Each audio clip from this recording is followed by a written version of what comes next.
ठीक है, तो लास्ट क्लास में हम लोगों ने इसमें इसकी थ्योरी कर रहे थे ना जॉइंट डिस्ट्रीब्यूशन के, तो हमने डिफाइन किया था कि what is meaning of conditional CDF, conditional PMF, conditional PDF, ये डिफाइन किया था। कुछ क्वेश्चंस लिखता हूँ, ट्राई करो। तो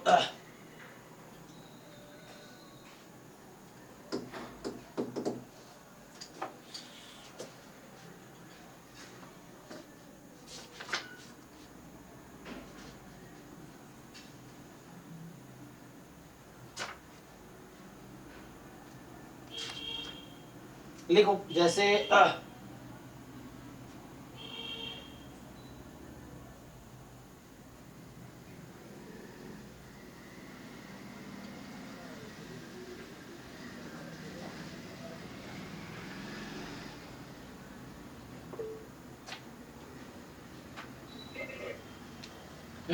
कुछ पूछना क्या? देखो, तो late f of x comma y, this is x plus y when x between 0 and 1, मतलब k time x plus y and y between 0 and 1, ठीक है। तो ये आपको दे रखा है 0 अदरवाइज। तो इससे पहली बात आपको बताना है कि व्हाट इज द k। दूसरा चीज आपको बताना है कि what is probability x between 0 and half and y between 0 and 1/4.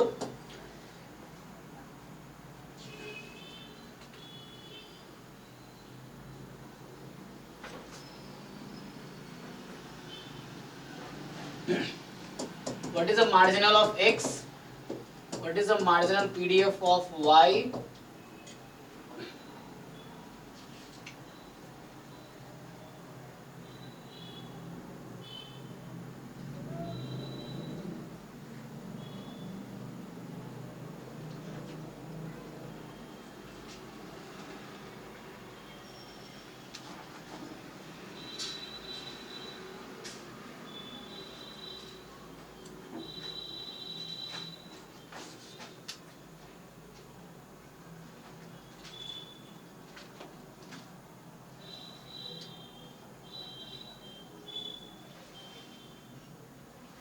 ठीक, नेक्स्ट पार्ट जो है, so 1 by 1 you have to calculate. इसकी थ्योरीज हमने लास्ट कुछ क्लासेस में की हैं, तो आपको अप्लाई करना उस थ्योरीज को। ई पार्ट है what is the PDF of y given x। F part है PDF of x given y। G part है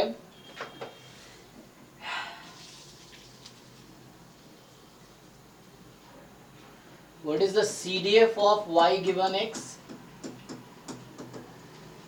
What is the CDF of x given y?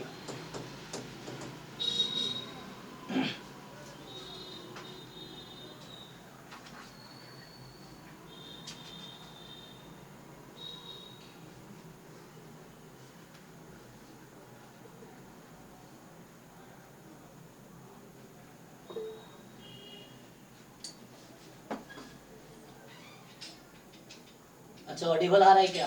अरे मैं ऑडिबल हूँ कि नहीं सबको? हाँ ऑडिबल है तो। हाँ सर। देखो आदित्य तुमको दिक्कत है। हाँ तो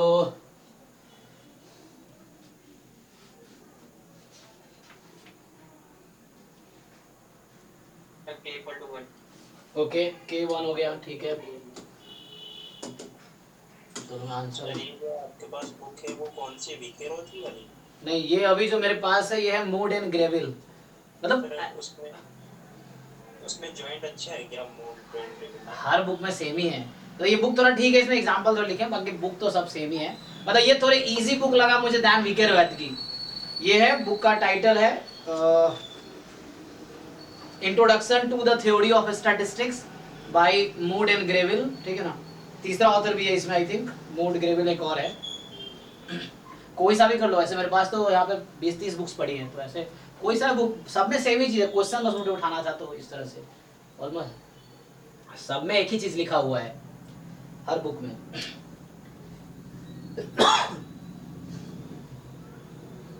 समझना इंपॉर्टेंट है।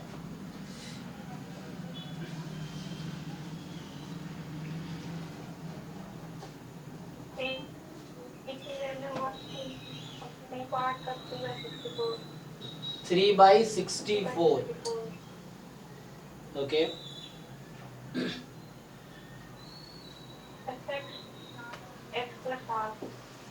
x प्लस हाफ, जब x की वैल्यू 0 से 1 है ना।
Sir, y given f of y given x is equal to x plus y by x plus half. x plus Y upon x plus half. अब ये y given x है तो y का range क्या होगा?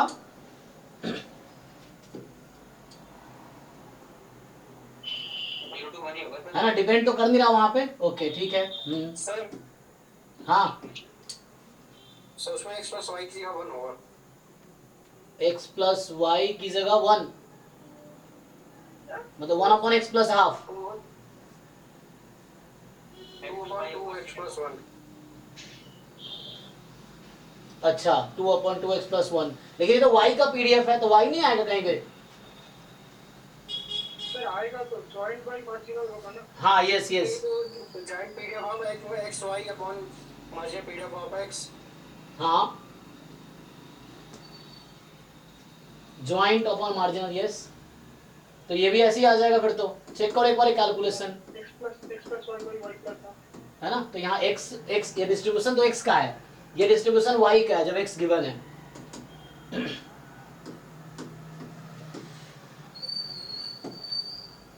Joint conditional series of y given x।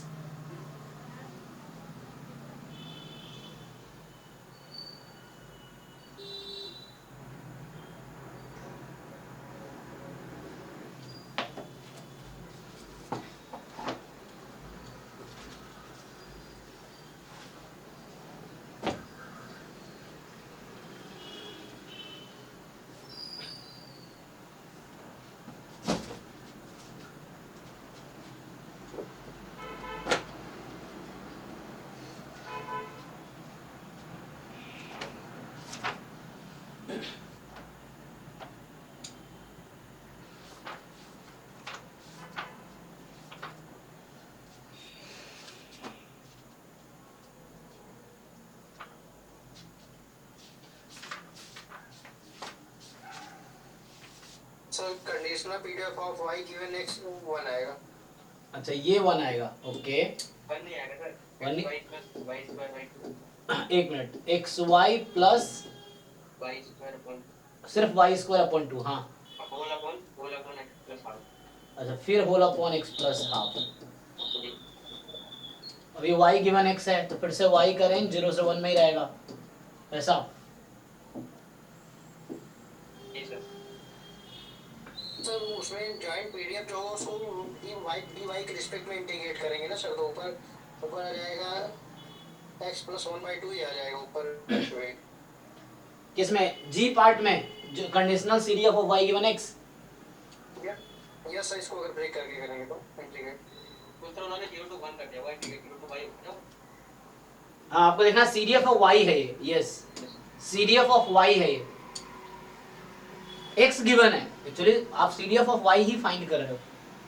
जैसे यहाँ पे मैं और पार्ट ऐड कर सकता था, जैसे इसी में g है ना, मान लो ABCDEFGH I होता CDF ऑफ X अलोन, है ना, और J पार्ट होता CDF ऑफ Y, मतलब marginal CDF of Y।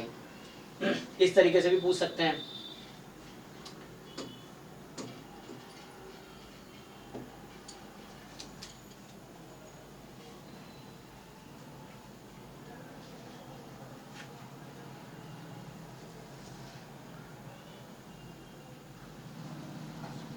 Sir ये हो जाएगा x प्लस y हो जाएगा x square by 2 plus xy। ये कितना आएगा? ये x square, yes sir, square XY plus x square by 2, ये कौन में y का था।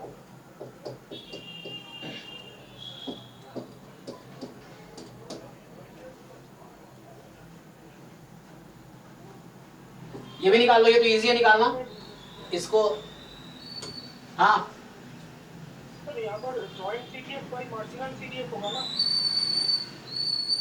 नहीं आपको डेफिनेशन याद करना, वैसा नहीं होगा ये, वहां पे ऐसा नहीं होता, उसमें होता। आपको इसका डेफिनेशन याद रखना पड़ेगा, इसलिए डेफिनेशन जरूरी है। This is not joint upon marginal. GH में ऐसा नहीं होगा, GH पार्ट में। आपको डेफिनेशन याद करो, कल डेफिनेशन लिखाए थे मैंने। या आप ये कैसे निकालते हो, यहां से कैसे निकालते हो ये, तो वैसे ही वहां भी निकलेगा। ये क्वांटिटी यहां से आएगी, मतलब इससे ये निकलेगा और इससे ये निकलेगा, जैसे आप यहां से फाइंड करते हो। तो एवरेज हो जाएगा x स्क्वायर प्लस xy। हाँ ये आ गया x square plus x by 2 जब 0 से 1 में है, पॉइंट पे y square plus y by 2 जब y 0 से 1 में है। देखो अपॉन 2 पूरे पे है। अच्छा इसमें अपॉन 2 है, अच्छा अपॉन 2 पूरे पे, x square plus x upon 2।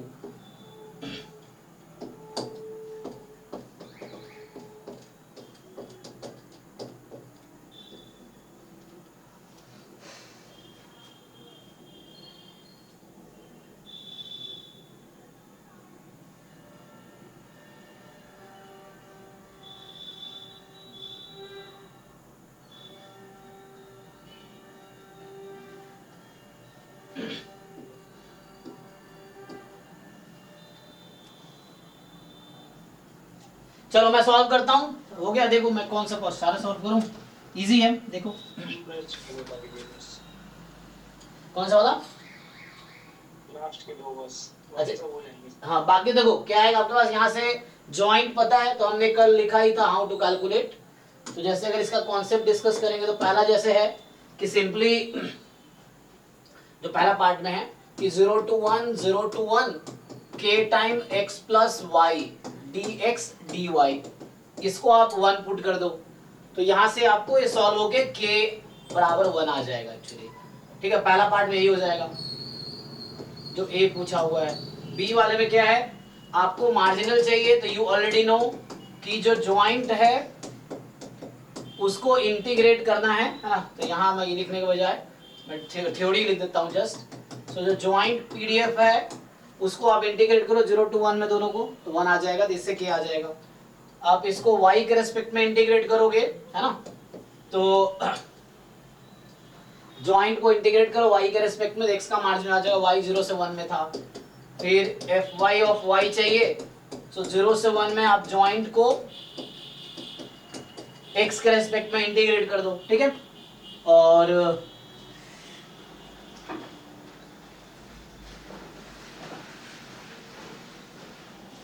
बाकी अगला जो मान लो CDF चाहिए, जो मैंने I और J पार्ट लिख दिया है, जो उसमें I पार्ट लिखा था CDF ऑफ x, तो आपको डेफिनेशन याद ही होगा कि x less than equal to x, और इसका मतलब है कि माइनस इन्फिनिटी टू x। तो यहाँ पे एक्चुअली आपको देखना है सपोर्ट आपका स्टार्ट कहाँ से हो रहा है ना। ये डेफिनेशन में माइनस इन्फिनिटी से x है, लेकिन आपको ये देखना है कि आपके पास जो ज्वाइंट है उसमें सपोर्ट किस पॉइंट से स्टार्ट है, तो 0 से स्टार्ट है। तो हम यहाँ जब कैलकुलेशन कर रहे होंगे तो 0 से स्टार्ट करेंगे, तो आप इसको इंटीग्रेट करेंगे 0 से x में जो भी PDF है x का t रख के t के रेस्पेक्ट में इंटीग्रेट कर दो। फिर अगले पार्ट अगर सॉल्व करना है तो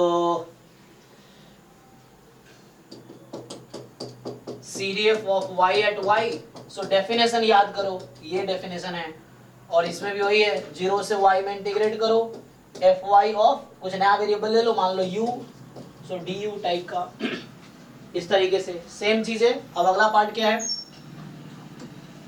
तो ये सब आप कैलकुलेट कर लोगे।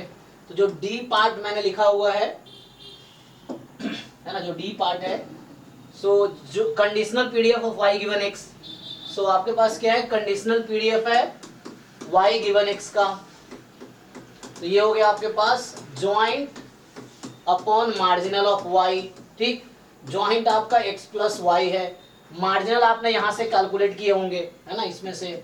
तो देखो किसकी जरूरत है, यहाँ वाई वाले की जरूरत है, तो आई थिंक ये आता है वाई प्लस हाफ, ठीक है ना। तो यहाँ आंसर आया होगा आपका वाई प्लस हाफ, तो ये आ गया। अब ये y actually you are finding PDF of y only, ये y का ही पीडीएफ है x जब गिवन है तो यहाँ इंपॉर्टेंट वेरिएबल y है, ठीक है। सो यहाँ पे y का पीडीएफ एक्चुअली है, तो y का यहाँ पे y का सपोर्ट जानना जरूरी है। सो y की वैल्यू 0 to 1 हो जाएगी, है ना। So sir y given x है ना, अच्छा मैं गलत लिख दिया, सॉरी सॉरी, हाँ हाँ हाँ, अच्छा ये x गिवन था, मैं उल्टा लिख दिया, एक मिनट। हाँ मतलब वेरिएबल y है, बट यहाँ गलती से मैंने y लिख दिया, ठीक है, आप सही कह रहे हो। सो दिस x यहाँ पे होगा, तो x प्लस हाफ, एक बार चेक कर लो, ठीक है ना। तो मतलब डेफिनेशन क्या है, y गिवन x का, हाँ ठीक है, ज्वाइंट अपॉन x जो गिवन है ना, हमने पढ़ा ना probability of a given b, तो probability of a intersection b upon b, ठीक है। तो ये x होगा, हाँ, तो आगे x plus Y upon x plus half, अब करेक्ट ना। तो यहाँ y का ही रेंज लिखना है मुझे, ठीक है ना, y इंपॉर्टेंट है। जब x जो भी गिवन होगा, मान लो गिवन होता y गिवन x बराबर 1/2, तो मैं इसमें x की जगह 1/2 रख देता, जहां भी x होता उसको 1/2 रख देता, इस तरीके से। चेक कर लो, ये है ना x प्लस वाई अपॉन, हाँ ठीक है। फिर e पार्ट जो है f of x given y, so आपके पास f of xy upon f Y of Y, ठीक। सो ये फिर से, ये तो x प्लस वाई है क्योंकि k1 आ गया है, और y का पीडीएफ आप निकालेंगे तो y प्लस हाफ आएगा ना, यहाँ y गिवन है तो y, ठीक है। तो यहाँ x का रेंज जरूरी है लिखना, और चूंकि x डिपेंड नहीं कर रहा y पे, तो यहाँ कोई प्रॉब्लम नहीं है। कल मैंने क्वेश्चन कराया तो वहां पे जब डिपेंड कर रहा था, मतलब लास्ट क्लास में, कल का मतलब है ना। अब क्या बच गया, तो अब जो आप लोगों को f पार्ट, अच्छा एफ तो हो गया ना, ई एफ जी, जी पार्ट कहाँ पे मैं लिख दिया, अच्छा मैंने वो गड़बड़ कर दिया क्या, एक मिनट, ए ये था, बी ये था, अच्छा बी वाला मैं ऑर्डर चेंज कर दिया, ये हो गया ना, ये हो गया ना सब लोग का। सिंपली इसको इंटीग्रेट करना है x 0 से हाफ और y 0 से 1/4 में। अगर कोई चाहता है मैं सॉल्व कर दूंगा, तो अगर तुम नहीं बता बोल रहे हो तो मैं मान लूंगा तुमने सॉल्व कर लिया है, ठीक है, क्योंकि तुम्हें सीखना है। अगर नहीं हुआ तो आप बताओ ये, ठीक है ना। चलो बी पार्ट में पहले कर देता हूँ, तो मैंने यहाँ ऑर्डर थोड़ा चेंज कर दिया है। सो देखो, तो ये ए था, ये वाला सी पार्ट था, ये डी पार्ट था, ये ई था, ये एफ था। क्वेश्चन में मैं पहले फिर बाकी पार्ट कर देता, बी पार्ट कर देते हैं पहले सॉल्व। देखो सो बी पार्ट में क्या है, आपको किसी इवेंट की प्रोबेबिलिटी निकालनी है। तो जैसे हमने दे रखा है एक्स की वैल्यू 0 से हाफ में है और y की वैल्यू 0 से 1/4 में, ठीक। तो हमें क्या करना है, तो हमें इस इंटरवल पे प्रोबेबिलिटी निकालनी है। तो ये आपका पीडीएफ है, ये आपका सैंपल स्पेस जैसा है, मतलब सैंपल स्पेस की करस्पॉन्डिंग रैंडम वेरिएबल की तो वैल्यू है। तो आपको देखना है ना, पहले तो ये सबसेट होना चाहिए, इसका event should be a subset of sample space. तो ये सैंपल स्पेस है और ये आपका इवेंट है, तो ठीक है। तो इसको 0 से क्या करो, सिंपल है ना, तुम इसमें क्या करो, 0 से हाफ x और y 0 से 1/4, तो मैं y भी लिखना, ठीक है ना। तो k time x plus y, k तो 1 आया था, डायरेक्ट लिख लो x प्लस वाई, ये y की लिमिट पहले लिखी है मैंने, तो मैं dy dx करूंगा क्योंकि y यहाँ लिखा है। आप वैसे लिखोगे 0 से 1/2 तो dx dy लिखना पड़ेगा। अब इसका जस्ट इंटीग्रेशन करना है। देखो तो अगर इसका इंटीग्रेशन करें तो 0 से 1/2, आपको x प्लस वाई का इंटीग्रेशन y के रेस्पेक्ट में करना है। तो जब आप y के रेस्पेक्ट में इंटीग्रेट करोगे तो x एज अ कांस्टेंट मान लो कि x इज अ कांस्टेंट। तो x जब कांस्टेंट है तो क्या इंटीग्रेशन आ जाएगा, x कांस्टेंट है तो यहाँ x इंटू वाई हो जाएगा। किसी कांस्टेंट का इंटीग्रेशन y के रेस्पेक्ट में, तो कांस्टेंट टाइम y प्लस, मतलब y के रेस्पेक्ट में x अभी कांस्टेंट है, y का इंटीग्रेशन y के रेस्पेक्ट में वाई स्क्वायर बाई 2, इसकी लिमिट कितनी है 0 से 1/4 dx। अब upper limit minus lower limit, पहले लिमिट यूज कर लो, ठीक। तो ये आपके पास लिमिट है, तो क्या करोगे पहले upper limit minus lower limit, तो ये हो जाएगा आपके पास 0 से 1/2 रहने दो, अभी जहां जहां y है 1/4 रखो, सो x/4 फिर 1/4 का स्क्वायर 1/16, यहाँ 2 भी है सो 1/32, ठीक। सो आपके पास ऐसा आ गया, सो 1/32 एंड देन माइनस y को 0 पुट कर लो, सो ये dx हो गया, मतलब 0 रखेंगे तो 0 ही हो जाएगा, तो dx 0 से हाफ हो गया। अब इसको आप सिंप्लीफाई कर लो, तो इसको जब आप सिंप्लीफाई करोगे तो x का इंटीग्रेशन x²/2, तो ये जैसे हो गया x²/8 प्लस 1/32 कांस्टेंट है, तो कांस्टेंट का x के रेस्पेक्ट में, तो x टाइम कांस्टेंट।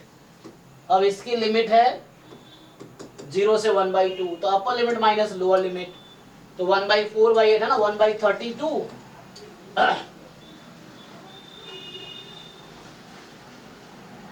प्लस कितना आ गया 1/64, अब 0 रखे 0 हो जाएगा, तो इसको देख लो, तो 2/64 3/64, एक बार चेक कर लो कैलकुलेशन, तो ये आंसर है इसका 3/64। किसी को डाउट है तो बताओ, ठीक है ना। आगे तो आगे अगर बढ़ेंगे तो ये बाकी पार्ट्स हो गए ना यहाँ पे, अब बचा है बस हमारे पास सो क्या बचा है, अभी बचा आपके पास ये वाला पार्ट है ना, तो ये तक हो गया, अब g और h बचा है। g h देखो, join conditional CDF of y given x, तो conditional CDF of y given x, conditional CDF of y given x, तो आप याद करो डेफिनेशन CDF का, तो CDF का जो डेफिनेशन होता है सो ये होगा actually probability of y less than equal to y given x is equal to x, इसका ये मतलब है एक्चुअली, ठीक है ना। और इसको और ओपन करोगे तो इसका मतलब ये हुआ कि f of y given x, इसका इंटीग्रेशन y के रेस्पेक्ट में, ठीक है, y के रेस्पेक्ट में। लिमिट क्या होगी, तो y की जो लिमिट होगी सपोर्ट में, है ना, तो मतलब y की लिमिट यहाँ देख लो, तो y तो खुद फ्री है, तो अच्छा एक मिनट सॉरी, लेकिन यहाँ पे तुम्हें लेस देन इक्वल टू है ना, तुम्हें देखना कहाँ से स्टार्ट करना है, यहाँ तो y तक जाना है, तो स्टार्ट कहाँ से करना है, यहाँ स्टार्ट होगा 0 से, लेकिन यहाँ रेस्ट्रिक्ट कर रखा है ना less than equal to y है, so less than equal to y है, तो मैं वेरिएबल चेंज कर देता हूँ, यहाँ t dt कर लो, और t की वैल्यू 0 से y तक।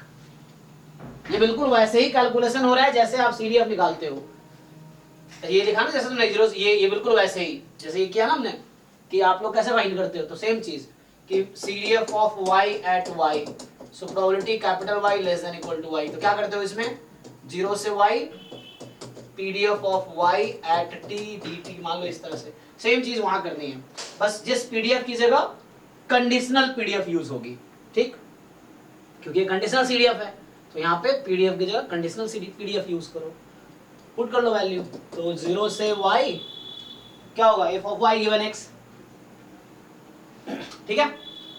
तो ये तो फाइंड कर रखा है हमने पहले ही, देखो यहाँ पे क्या आया था f of y given x पहला वाला, तो यहाँ पे मैंने वेरिएबल t गिवन x लिख रहा हूँ, y के प्लेस पे t यूज कर रहा हूँ मैं, तो यहाँ पे आ जाएगा आपके पास, जब t यूज करोगे आप तो x plus t upon x plus half dt, check कर लो भाई, तो f of y given x में y के प्लेस पे मैं t यूज किया हूं, तो यहाँ पे आपका इंपॉर्टेंट बात, इंटीग्रेट किसके रेस्पेक्ट में हो रहा है, t के रेस्पेक्ट में, तो ये जो x अब प्लस हाफ डिनोमिनेटर में है, ये कांस्टेंट है इस इंटीग्रेशन में, समझ लो t के रेस्पेक्ट में या y के रेस्पेक्ट में, इसको बाहर निकाल सकते हो। तो अभी तुम्हारे पास ये है कि 1/x प्लस हाफ, अब इंटीग्रेशन इसका होगा t के रेस्पेक्ट में, मतलब मेनली t का इंटीग्रेशन होगा t के रेस्पेक्ट में, तो ये तो x प्लस t है ना न्यूमरेटर, तो x कांस्टेंट है t के रेस्पेक्ट में अभी, तो x का इंटीग्रेशन t के रेस्पेक्ट में x time t plus t का इंटीग्रेशन t के रेस्पेक्ट में t²/2, लिमिट क्या है 0 से y, तो यूज कर लो अब upper limit minus lower limit, ठीक, तो t के जगह पे y रख दो, तो ये आंसर आ गया आपका x y plus y square by 2 whole upon x plus 1 by 2। ठीक जी, चेक कर लो। एक्स वाई प्लस वाई है ना, यहां से बताया था लोगों ने। ठीक, सिमिलरली आ जाएगा F of X given Y, same ही रहेगा, बस यहाँ पीडीएफ आ जाएगा एक्स गिवन वाई। तो यहाँ पे वो जो आपका पीडीएफ एक्स गिवन वाई का है, तो ये वाला X plus Y upon Y plus half, तो यहाँ एक्स को टी रख देना है, T plus Y upon, similar answer आ जाएगा। क्लियर है? तो इसमें देख लो, अभी कोई पार्ट में डाउट है तो बताओ अभी। ओके है सब, चलो तो आगे बढ़ता हूं।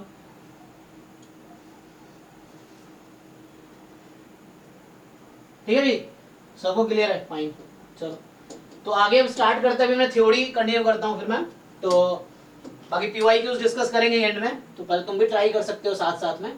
तो अभी जैसे हमने है ना, अभी क्वेश्चन जस्ट देखा है कंडीशन, इस पे ये जो पढ़ा था इस पे बेस्ड कुछ एक क्वेश्चन बेसिक सा ट्राई किया है। अभी मैं ये स्टार्ट करता हूँ, इंडिपेंडेंस ऑफ रैंडम वेरिएबल्स, है ना, रैंडम वेरिएबल का इंडिपेंडेंस। हमने इवेंट का इंडिपेंडेंस देखा है, तो वही चीज है, जो इवेंट का इंडिपेंडेंस है, रैंडम वेरिएबल भी कहीं ना कहीं इवेंट के करस्पॉन्डिंग किसी न किसी इवेंट को ही करस्पॉन्ड करता है। हर रैंडम वेरिएबल की जो वैल्यू है या जो इंटरवल है अगर रैंडम वेरिएबल का, तो वो कोई ना कोई इवेंट ही है, एक्चुअली वो इवेंट को ही रिप्रेजेंट कर रहा है। तो सिमिलर डेफिनेशन ही होंगे। जैसे क्या था डेफिनेशन कि two events A and B are said to be independent, क्या कंडीशन था उसका?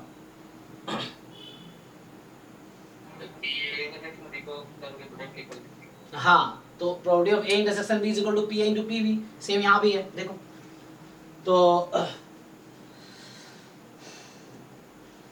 मैं यहाँ से स्टार्ट करता हूँ, independence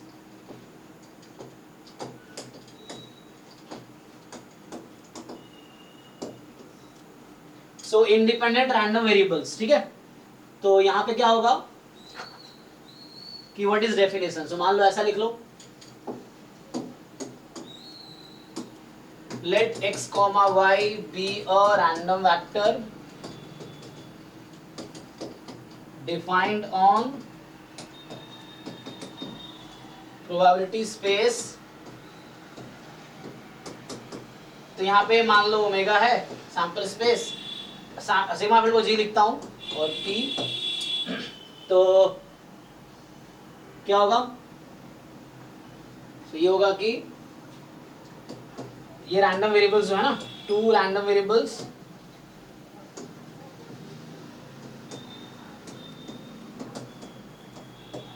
x and y are independent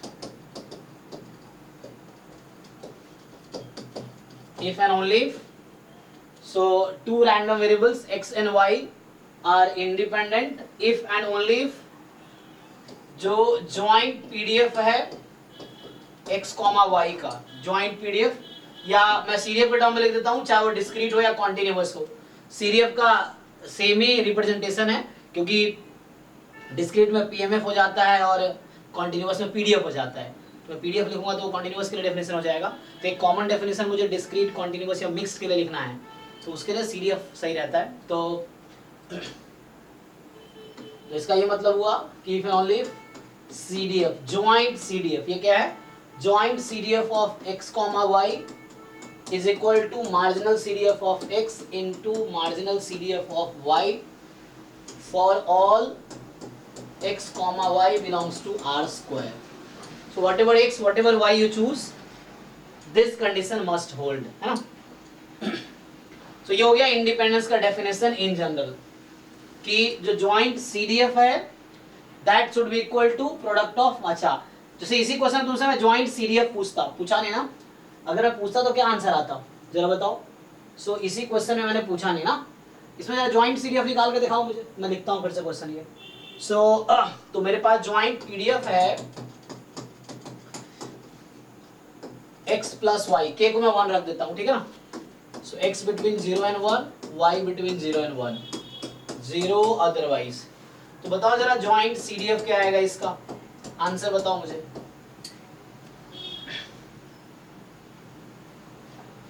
तो डेफिनेशन सबको क्लियर है ही कि probability capital X less than equal to X comma capital Y less than equal to small y। चूंकि ये कॉन्टिन्यूअस है तो you already know the definition. मान लो u comma v du dv, so u की लिमिट 0 से x, v की limit 0 से y। यहाँ पे बताओ क्या आएगा?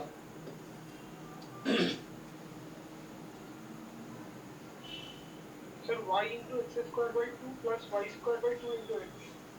एक minute, y into x square by 2 plus x in, Y square by 2 into x. Okay, so this is when x between 0 1 and y between 0 1, है ना? 0 होगा when x is less than 0 or y is less than 0. What if x is more than equal to 0, less than 1 and y is more than equal to 1? What if x is more than equal to 1, 0 and 1, and what if x more than equal to 1, y more than equal to 1? चलो ये तो sample space आ जाएगा तुम्हारा, 1 हो जाएगा last वाला। What about these two cases? Sir पहले वाला एफ हो जाएगा, दूसरा वाला एफ। हाँ यस, क्योंकि ये पूरा सैंपल स्पेस है ना, ये तो इसके करस्पॉन्डिंग पूरा सैंपल स्पेस ही आ गया, तो मतलब y 1 से आगे तो जाएगा नहीं, तो आपका कहने का मतलब ये हुआ गया कि इस केस में x का CDF आ जाएगा ना। तो क्या होगा x का CDF? क्या आया था? X square plus x y. y को 1 रख दो इसमें, कहीं बताइए y को 1 रख दो तो क्या आ जाएगा? एक minute, x square plus x y. x square plus x y, x square plus x y 2। अच्छा x स्क्वायर, यहाँ से तो कुछ और आ रहा है, यही आ रहा है प्लस एक्स होल वाई। अच्छा अच्छा होल अपॉन 2 ना, वही वही, तो मतलब half into x square plus x, ये सर। और यहाँ पे क्या आएगा? ये आएगा और यहाँ पे 1 आ जाएगा। चेक करो, तो ये स्टैंडर्ड वे है लिखने का जॉइंट CDF। यहाँ पे क्या हो रहा है actually, x more than equal to 1 है, तो जब तुम इंटीग्रेट कर रहे होगे तो 0 से 1 में इंटीग्रेट हो जाएगी, तो 0 टू x लिखा है ना, तो इस केस में x तो 1 से ज्यादा हो नहीं सकता, मतलब सपोर्ट में तो 1 तक ही है ना, तो आगे तो अदरवाइज है, तो कहने का मतलब इसका इंटीग्रेट 0 टू 1 ही हो जाएगा। तो यहाँ तुम्हारा जो x आया हुआ x को 1, इसमें x की जगह 1 रख दो, तो x को 1 y प्लस, तो यहाँ पे इस केस में तो इसका ये आंसर है ना। सो x को 1 रख दो इसमें, तो ये बन जाएगा। इसमें y more than equal to 1 है, तो y को 1 रख दो, तो ये बन गया। ठीक है, ये स्टैंडर्ड वे है जॉइंट CDF लिखने का। ठीक, और अगर मैं तुम्हें अलग से बताऊं, ध्यान से देखो, तो अभी आप लोगों ने फाइंड किए थे मार्जिनल CDF, राइट?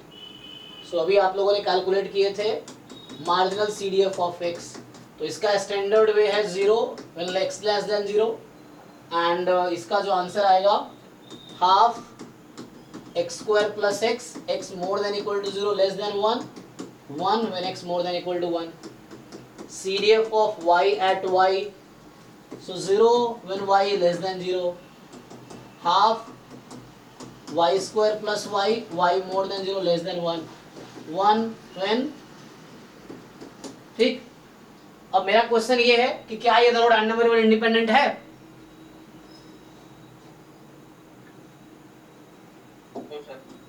तो आपको ये देखना पड़ेगा कि क्या जॉइंट CDF क्या इक्वल है प्रोडक्ट ऑफ मार्जिनल CDFs के, ये देखना पड़ेगा।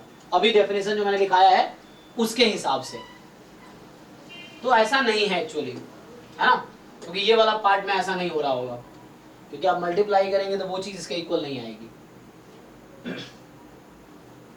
सो दे आर नॉट, इसीलिए ये जो x एंड y है, x and y are not independent, ठीक है, सो इंडिपेंडेंट नहीं है।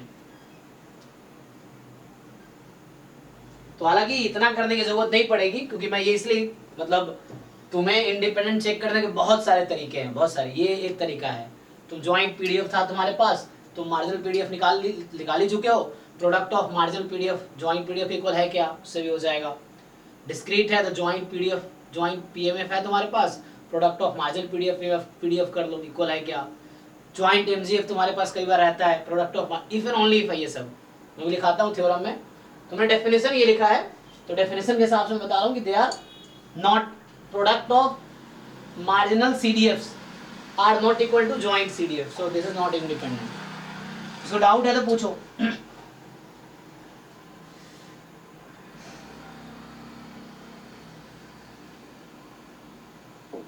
देखो ये मेरा डेफिनेशन था, अब मैं थ्योरम्स लिखता हूँ। तो इसी में तुम अगर डिफरेंशिएट कर लोगे तो ऐसे तुम्हें समझ आ जाएगा कि अगर ये कॉन्टिन्यूअस रैंडम वेरिएबल है अगर, तो हम डिफरेंशिएट कर लेना। तो मैं अगला लिख देता हूँ, तो थ्योरम के तौर पे लिख देता हूँ अब। सर अगर जैसे दो रैंडम वेरिएबल का कोवेरिएंस हम निकाल लें, हाँ। अगर 0 आ गया तो नहीं कह सकते कि वो independent नहीं, इंडिपेंडेंट है तो कोवेरिएंस 0 होगा, अगर कोवेरिएंस 0 है तो कोई जरूरी नहीं इंडिपेंडेंट है ना। नॉन लीनियर रिलेशनशिप कहते हैं सर, हो सकता है नॉन लीनियर रिलेशनशिप हो x और y में, क्योंकि अगर कोवेरिएंस हो तो लीनियर होगा नहीं, हाँ नॉन लीनियर कैसे लीनियर होगा नहीं, क्यों नहीं होगा, कोवेरिएंस 0 है। देखो लीनियर कब होता है, हाँ, लेकिन ऐसे बहुत सारे एग्जांपल है हमारे पास जहां पे कोवेरिएंस 0 है और इंडिपेंडेंट नहीं है, मैं वो लिख के दिखा दूंगा। So there are many infinite examples जहां पे कोवेरिएंस 0 है but they are not independent.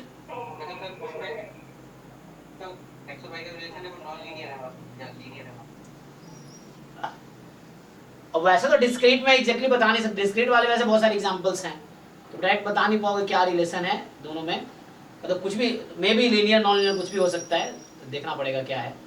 सो मतलब वो नॉन लीनियर टाइप का ही होगा, हाँ जो आप कहना चाह रहे हो ना, इस टाइप में कुछ। तो किसका, इसका, हाँ आर स्क्वायर समझ आता है आपको क्या है आर स्क्वायर, ये ऑर्डर पेयर है ना, तो ये रियल नंबर हो सकता है, ये रियल नंबर हो सकता है, तो दोनों को एक साथ लिखा ना मैंने। इसको आप अलग अलग ऐसे लिख सकते थे, for all x belongs to r, for all y belongs to r, तो ये लिखना और ये लिखना सेम है, तो दोनों साथ में है ना।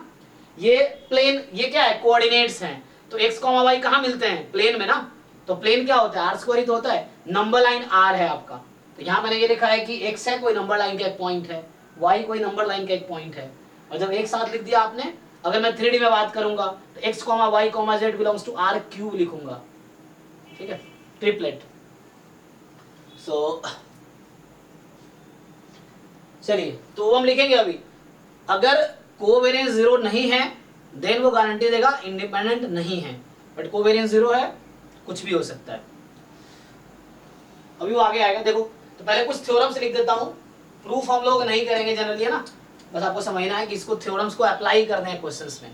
तो एक तो डेफिनेशन यूज कर लिया मैंने CDF के बेस पे, तो मान लो ऐसा है, let x, y be continuous random vector, x, y के कॉन्टिन्यूअस रैंडम वेक्टर है, सो बोलेंगे है ना, so random variables x and y are independent if and only if joint PDF of x, y is equal to marginal PDF of x, marginal PDF of y for all x belongs to r, ऐसे लिख लो, y belongs to r, ये एक साथ लिखूंगा तो x, y order pair belongs to r square, ठीक है। तो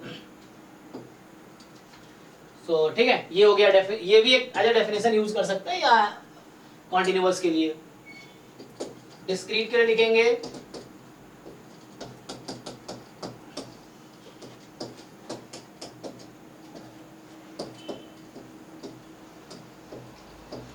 ठीक, so let x and y be a discrete random vector, ठीक, देन यही ले लेता हूं मैं, तो random variables x and y are independent if and only if joint PMF, ठीक, joint PMF, ये लेफ्ट साइड joint PMF है, this is equal to marginal PMF for all x belongs to r, for all y belongs to r, ठीक है, किसी भी एक point पे fail हो गया तो इंडिपेंडेंट नहीं होगा,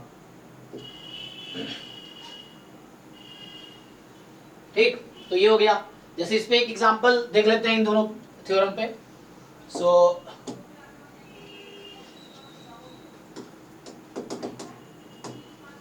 ये एग्जांपल मैं कई बार लिखा हूं, 2 कॉइन्स आर टॉस्ड वाला, ठीक। यहाँ ओमेगा आपका है H H H T T H T T, x is number of heads obtained and y is number of tails obtained, ठीक। सर एक बार प्रीवियस स्लाइड ये कर दीजिए। जी जी,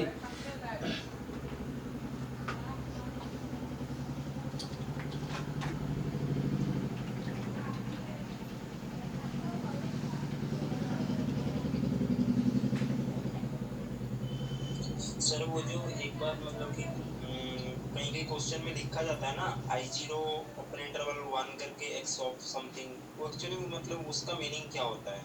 वो इंडिकेटर फंक्शन है, बताता हूँ। वो थोड़ा बता दें। हाँ। बता देंगे क्या वो थोड़ा? सर हो गया।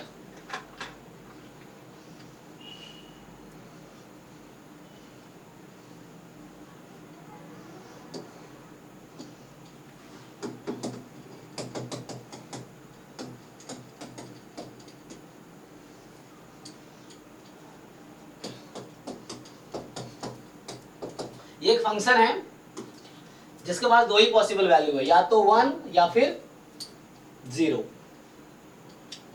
तो 1 कब होती है बताओ कोई? This function will take value 1 if, x ये होता है। हाँ, x जब a सेट में बिलोंग करेगा, ये एक सेट है, कैपिटल A एक सेट है, तो indicator function on set A बोलते हैं इसको, indicator function on set A। तो सेट A पे इंडिकेटर फंक्शन है, तो कोई एलिमेंट अगर सेट A से आप लोगे तो वैल्यू 1 आएगी इसकी, और कोई वैल्यू आप अगर x A में नहीं है ना, तो ये नोटेशन आएगा। MLE में आप देखो इस तरह के आंसर्स रहते हैं, या आप जैसे मैं एग्जांपल देता हूँ, आप लोग PDF देखो तो कुछ लोग PDF ऐसा लिखते हैं, जैसे मैंने अभी लिखा था ना पिछले क्वेश्चन में, क्या लिखा था, f of x comma y, x comma y बराबर ये है ना x प्लस वाई, ये लिखा था मैंने, x between 0 and 1 and y between 0 and 1, ये लिखा था, एंड 0 अदरवाइज। तो इसको तुम देखो बुक में ये लोग ऐसा भी लिख देते हैं, x प्लस वाई आई, यहाँ सेट लिख दिया x 0 to 1, ओपन इंटरवल देता है लाइक। हाँ नहीं कुछ भी लिख सकते हैं, कोई दिक्कत नहीं है, इस तरह से लिखा रहेगा ये, तो ये और ये सेम चीज है। मतलब कि वो रेंज डिफाइन करता है ना? हाँ, ये किस रेंज पे 1 होगी, अगर इस केस में ये 1 है अदरवाइज 0 है, इस केस में ये 1 है अदरवाइज 0 है, हाँ सर, हाँ सर। तो ये वाली और ये वाली चीज सेम चीज लिखी हुई है दोनों। जैसे वन वेरिएबल कैसे बता देता हूँ, जैसे कोई PDF आप लिखते हो fx ऑफ x, जैसे आज ही पूछ रहा था 2x, x बिटवीन 0 1 0 अदरवाइज, तो इसी को लोग कैसे लिखेंगे, या कुछ बुक में कैसा लिखेगा I और यहाँ लिख देगा 0 1 x, अच्छा सॉरी यहाँ 2x टाइम, ये लिख देगा, इसी चीज को ऐसा लिख सकते हैं आप 2x टाइम I, सेट की जगह 0 1 x, ये और ये सेम चीज है, ठीक है। तो ऐसे लिखते हैं, कई बार बुक्स में ऐसा हो जाता है, मतलब नोटेशन कुछ लोग ऐसा यूज करते हैं, 2x time indicator function over 0 1 x, ठीक है। So writing this and this both are same thing, okay.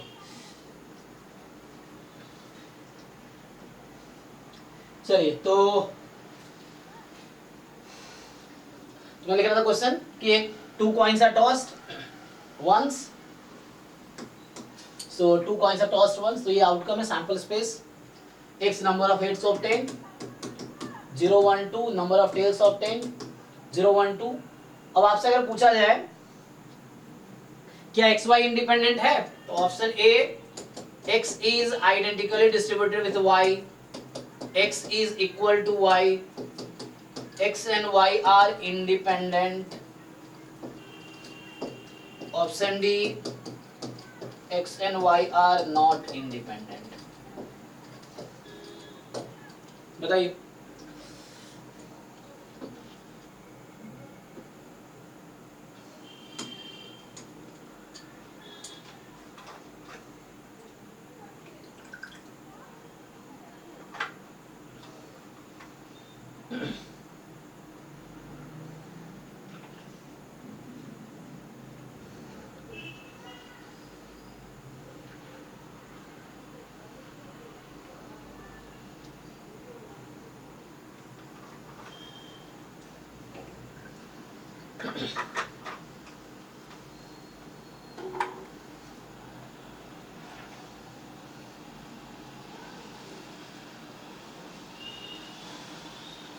Sir, A and B.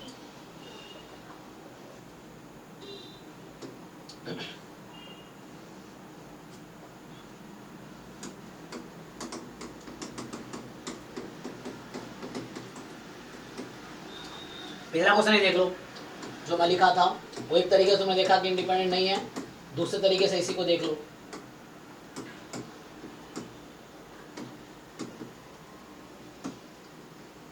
तो यहाँ तुम अगर x का मार्जिनल आप लोगों ने निकाल ही रखा था पहले, मार्जिनल x का, तो क्या आता है x प्लस हाफ, ये था ना।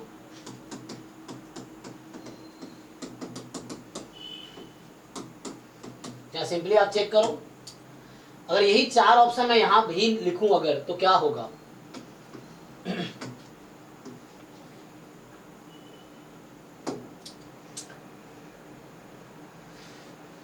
सेम 4 ऑप्शन यहां लिखूं, तो क्या सेम ही ऑप्शन टू रहेंगे, अलग होंगे? बताओ।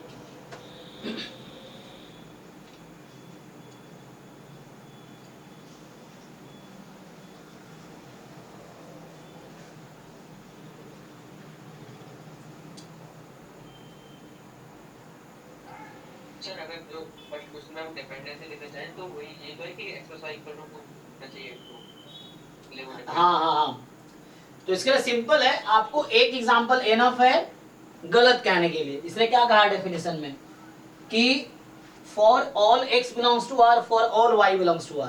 आप x कुछ भी ले लो, y कुछ भी ले लो, आप फ्री हो, बट उसके लिए इसका आंसर और इन दोनों का प्रोडक्ट इक्वल आना चाहिए। तो मैं सिंपली आपको एग्जांपल, आप यहाँ चाहो तो मैं आपको हिंट दे रहा हूँ, तो आपको हर पॉइंट पे चेक करने की कोई जरूरत नहीं है। You just check x is equal to 0, y is equal to 0, क्या ये इक्वल है x is equal to 0 into probability y is equal to 0। बस आप ये चेक करो, इसका आंसर यस होगा नो होगा, है ना। तो x बराबर 0 का मतलब क्या, समझो जरा। x इज इक्वल टू 0 का मतलब क्या, नंबर ऑफ हेड इज 0, मतलब टेल टेल। तो ये आउटकम बता रहा है टेल टेल को।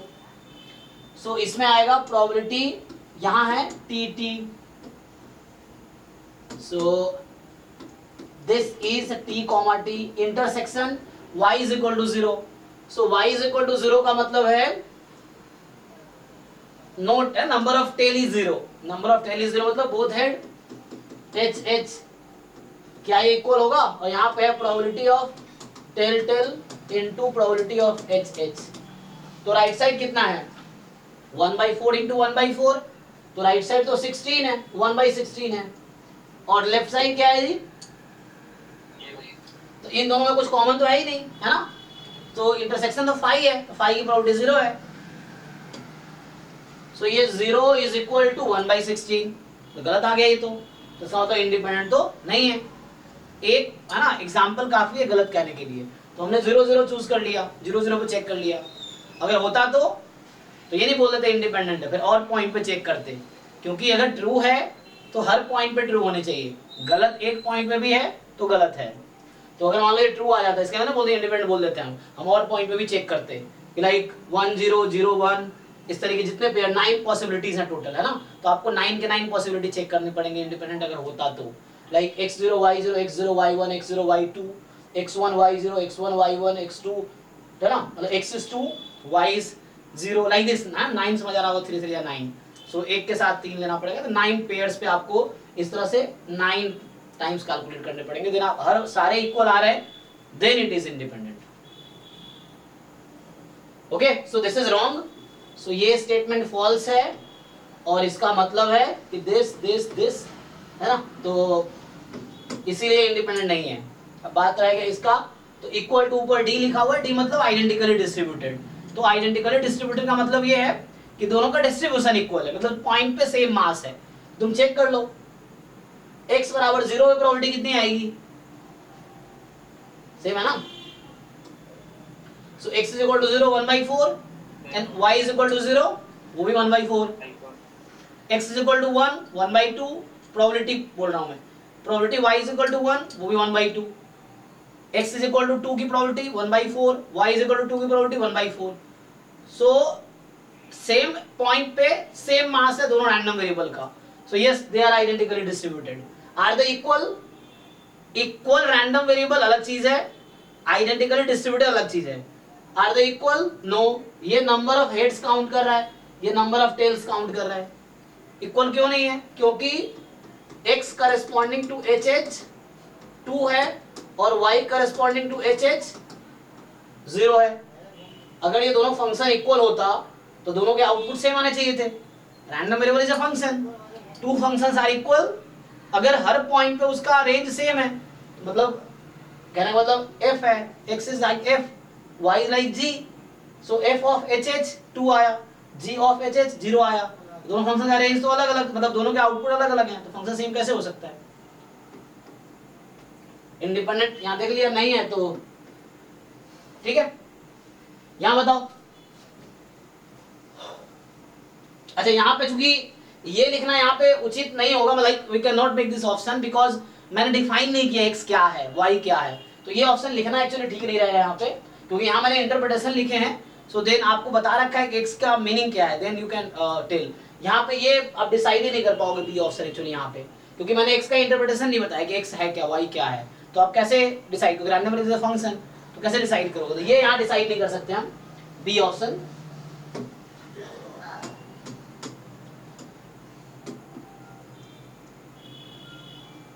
ठीक है ना, तो इसमें कुछ और डाल देता हूँ यहाँ पे मैं। सो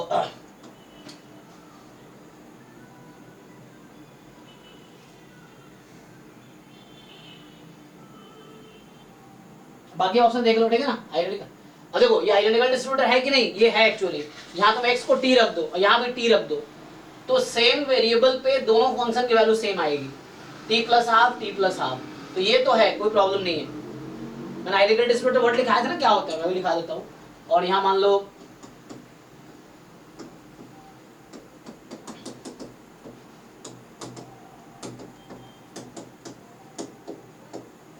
ठीक है, इंडिपेंडेंट है ये, सॉरी इंडिपेंडेंट नहीं है ना, क्योंकि इसका प्रोडक्ट करोगे तो इसके इक्वल आएगा, नहीं आएगा। तो एक वर्ड आता है, इक्वल हो जाएगा तो जॉइंट बनेगा। कौन सा इक्वल हो जाएगा? तो जैसे आप इधर ये टॉसिंग वाले में, हाँ तो दोनों रैंडम वेरिएबल जब सेम को रिप्रेजेंट करेगा तो फिर जॉइंट कैसे होगा? तो जॉइंट वही आ जाएगा, कोई दिक्कत नहीं, उसका जॉइंट भी सेम उसकी इक्वल आ जाएगा, है ना। जैसे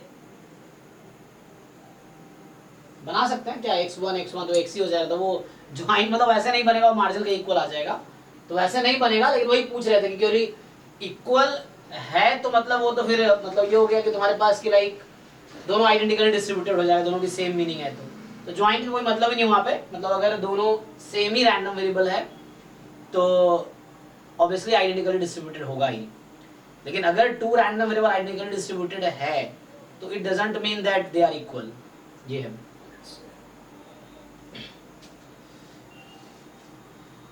इसमें किसी को डाउट है देख लो इस क्वेश्चन में।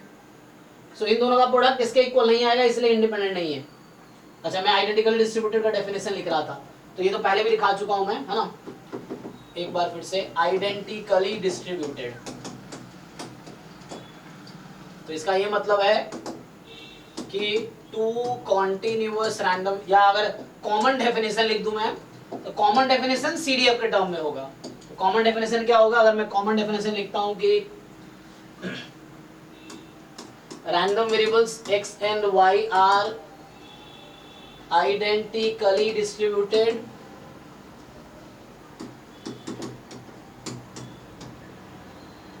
so identically distributed if and only if random number x and y are identically distributed if and only if CDF of x at t and CDF of y at t both are equal for all t belongs to R। ठीक है, एक तो ये definition हो गया। इसी को अलग अलग तुम डिस्क्रीट और कॉन्टिन्यूअस कर लिख सकते हो। सो मैं इसी को एज अ थ्योरम लिख देता हूँ कि two continuous random variable x and y are identically distributed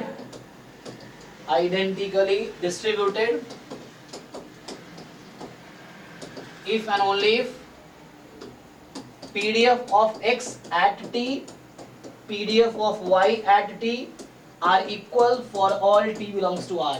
एक भी पॉइंट पे डिस्टिंक्ट हो गया तो वो आइडेंटिकली डिस्ट्रीब्यूटेड नहीं होगा।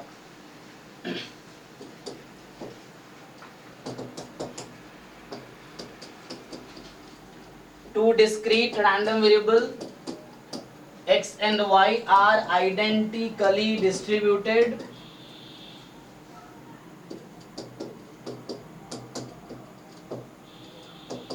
if and only if probability x is equal to t and probability y is equal to t. PMF at t, PMF of y at t या PMF of x at t, both are equal for all t belongs to R। ठीक है, तो ये theorem हो गया अलग अलग। तो ये आइडेंटिकली डिस्ट्रीब्यूटेड राइट इट है ना, हम क्या लिखते हैं इसका, सो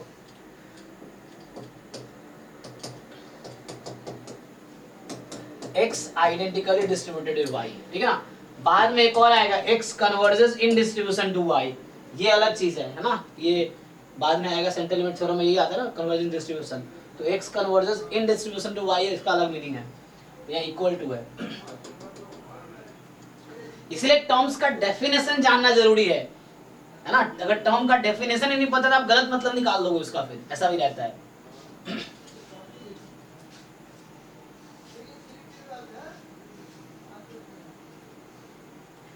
ठीक है, तो ये इस पे बेस्ड ये क्वेश्चन भी हो गया एटलीस्ट, आइडेंटिकली डिस्ट्रीब्यूटेड, एक डिस्क्रीट का एक कॉन्टिन्यूअस का। ओके, तो अब यहाँ पे आते हैं वापस। तो ये इंडिपेंडेंस अभी हम देख रहे थे, है ना। आगे थोड़ी और लिखता हूं मैं, देखो ये सब रिजल्ट्स हैं।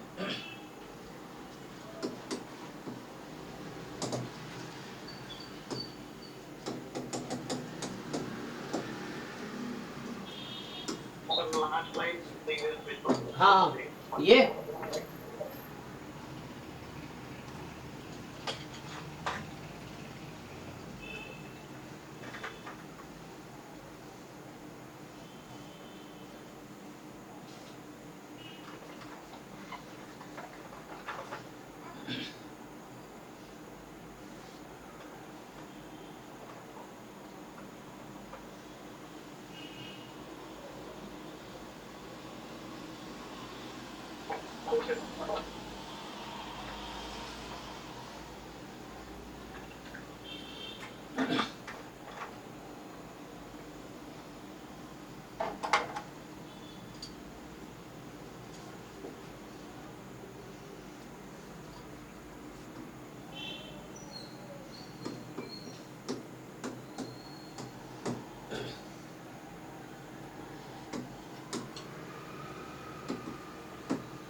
देखो ध्यान दो, यहाँ मैं क्या लिखना चाह रहा हूँ कि एक्स वाई भी एक कॉन्टिन्यूअस रैंडम वेक्टर, ठीक है। तो मतलब इसका ज्वाइंट पीडीएफ होगा। सो अगर ज्वाइंट पीडीएफ को तुम ऐसा लिख सकते हो, function of x into function of y. यहाँ मैं ये नहीं कह रहा कि जी एक्स जो है वो पीडीएफ एक्स का, मैं ऐसा नहीं कह रहा ना, मैं ये कह रहा हूँ कि एच वाई जो है पीडीएफ है वाई का। अगर तुम ऐसा लिख पाते हो कि F X Y G x into H Y, then या तुम इफ एंड ओनली बोल सकते हो।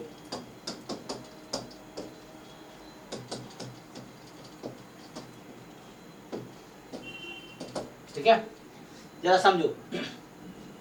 अब यहां कुछ लोगों को कंफ्यूजन भी हो सकता है, तो आपको ध्यान ये भी रखना है कि जब ऐसा होगा ना, प्रोडक्ट है एक्चुअली, तो यहाँ सपोर्ट भी एक दूसरे से फ्री होगा एक्चुअली। जब इंडिपेंडेंट होगा ना, तो ऐसा रहेगा कि like x belongs to set A and y belongs to set B, एक दूसरे से फ्री होगा।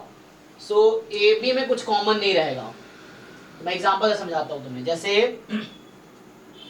कहीं ऐसा लिखा हुआ है,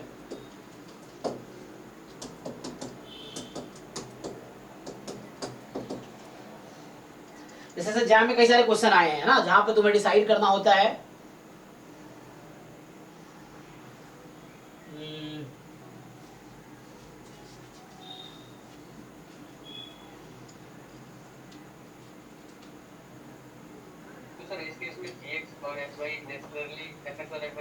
नहीं। मैं लिख बताता हूँ तुम्हें, मैं लिख के दिखाता हूँ जैसे बोलना क्या चाह रहा हूँ। जैसे मान लो कि आपने ऐसे एग्जांपल्स देखे होंगे।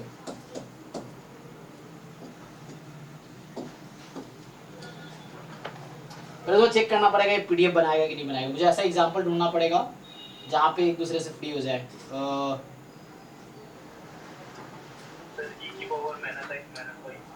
नहीं वो तो फंक्शन हो गया ना। अच्छा ठीक है चलो, जैसे वो तो ओके, तुम्हें पीडीएफ दिख जाएगा। हाँ जैसे तुम्हें लगे पीडीएफ नहीं है, जैसे मैं अगर लिखूं क्या इस तरह से लिख लो, जैसे मान लो यही है, तो यहाँ पे क्या होगा, एग्जाम में ऐसे कई सारे क्वेश्चन ढूंढना पड़ेगा मुझे क्वेश्चन। वो तो ठीक है, e की power minus x plus y, x more than 0 y more than 0 ऐसा है, तो ये तो ठीक है, 0 अदरवाइज। तो यहाँ पे तो ठीक है, तुम इसको ब्रेक कर दोगे कि you can write it like e की पावर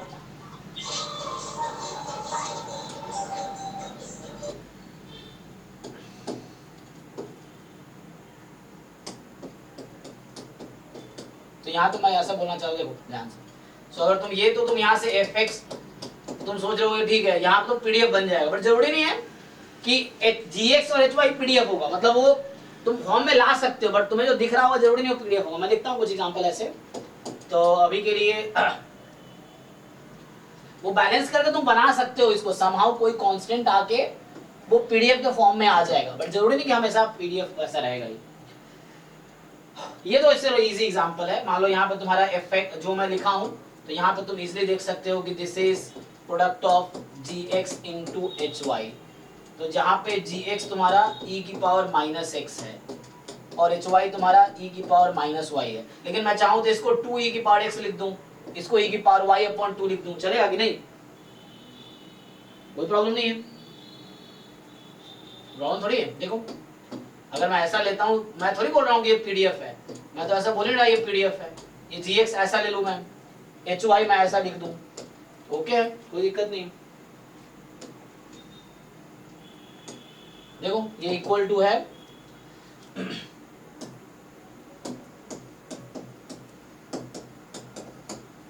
मैं ऐसा लिख दिया, मान लो, क्या प्रॉब्लम है? कोई प्रॉब्लम नहीं है।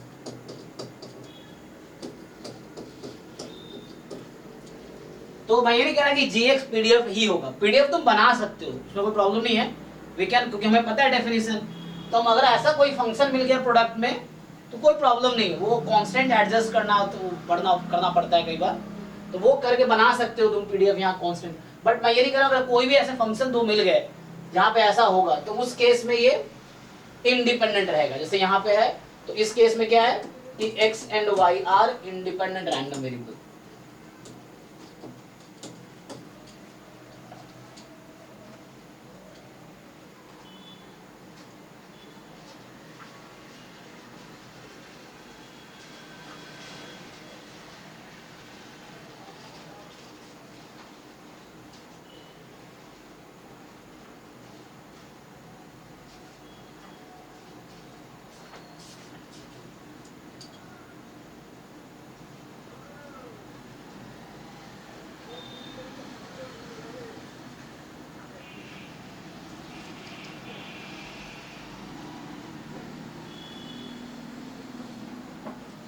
ठीक है, मतलब ये एज ए थ्योरम याद रखो, क्वेश्चन मिलेगा तो बता दूंगा उस समय ये ऐसा है।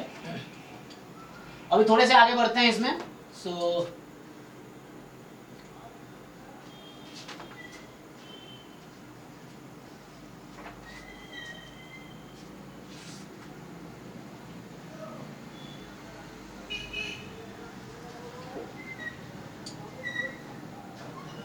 इंडिपेंडेंस में और क्या रह गया, और ये है कि ओके, तो चलो ये तो तुम्हारा कॉन्टिन्यूअस के लिए होगा। डिस्क्रीट के लिए इसमें क्या होता है कि डिस्क्रीट के लिए तुम ऐसे लिख सकते हो कि इसी चीज को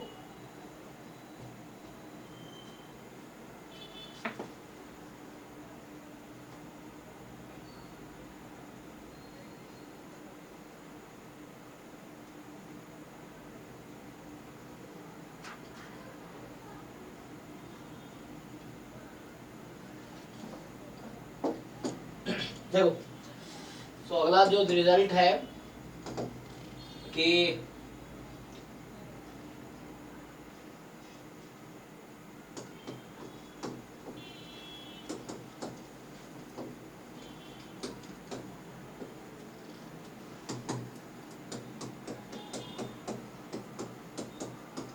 इसके इक्वल होगा ये कंडीशनल CDF ऑफ है ना x given y, F of x ठीक है ना, तो ये fx ऑफ x हो जाएगा, ये चीज है। उल्टा भी करेक्ट होगा, मतलब y के वो भी लिख सकते हो, तो इसी के पैरेलल तुम ये भी लिख सकते हो, कोई दिक्कत नहीं है।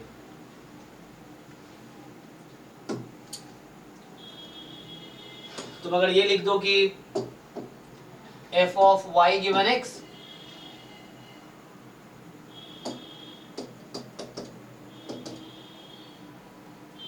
तो यहां पे क्या आएगा, ठीक है ना, ये बिल्कुल वैसे ही है जैसे probability of a given b is equal to PA if and only if a and b are independent events, तो सेम यहां भी वैसे ही चल रहा है। तो ये रिजल्ट हो गया। सेम थिंग तुम डिस्क्रीट में PDF के लिए लिख सकते हो, सॉरी उल्टा बोल दिया, डिस्क्रीट में PMF के लिए लिख सकते हो और कॉन्टिन्यूअस में PDF के लिए लिख सकते हो। सो यही चीज है ना, अगर मैं बोलता हूं कि लाइक कि XY कोई, हाँ ये किस फंक्शन के लिए था, मतलब डिस्क्रीट के लिए या कंटीन्यूअस के लिए? CDF है, CDF is common for any, क्योंकि CDF का कॉमन एक्सप्रेशन होता है डिस्क्रीट कॉन्टिन्यूअस मिक्स, तीनों के लिए कॉमन एक्सप्रेशन होता है। सो ये कॉमन डेफिनेशन है, कॉमन थ्योरम है तीनों के लिए।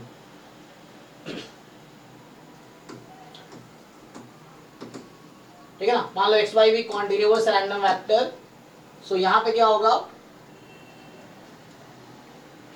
then x and y are independent if and only if PDF of x given y at x is equal to PDF of x at x, ठीक है ना, ऐसा रहेगा।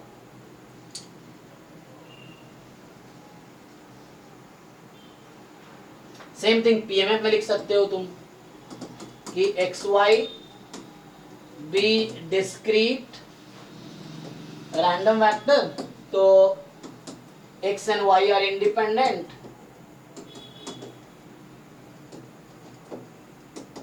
if and only if probability x is equal to x given y is equal to y is equal to probability x is equal to x, ठीक है ना, for all x belongs to R, सब में for all x belongs to x, y belongs to R, ऐसा रहेगा, ठीक है ना। इसे कन्वर्ट्स भी लिख सकते हो ऐसे ही।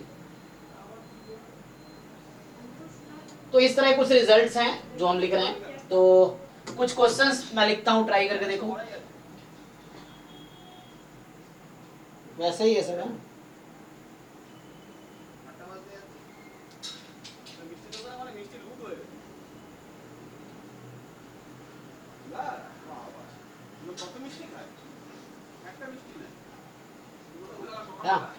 इनफैक्ट इसमें एक और है ना, जो रिजल्ट यहाँ पे मैं लिख रहा था, तो ऐसा थ्योरम एक और है कि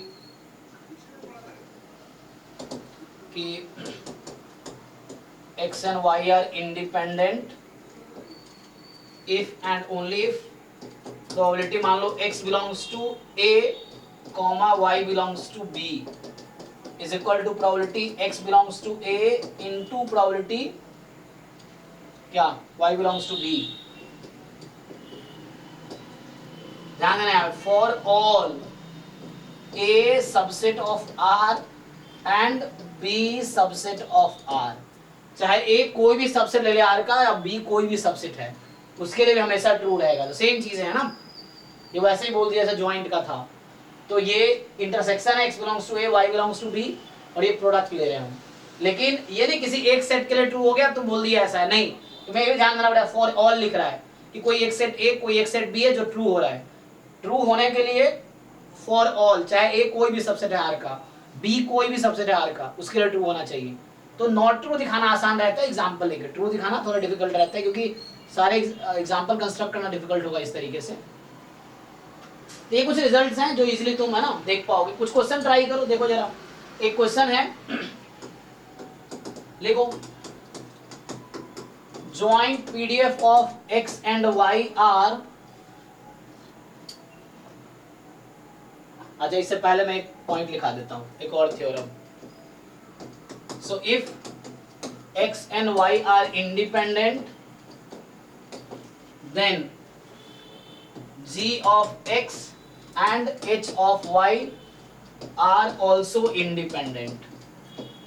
मतलब ये हुआ कि x and y are independent, then any function of x, any function of y will be independent. But वो फंक्शन होने चाहिए, ध्यान रखना है ये फंक्शन वेल डिफाइंड होने चाहिए कि gx and hy should be a well defined function. मैं एक क्वेश्चन लिखता हूँ, ठीक है.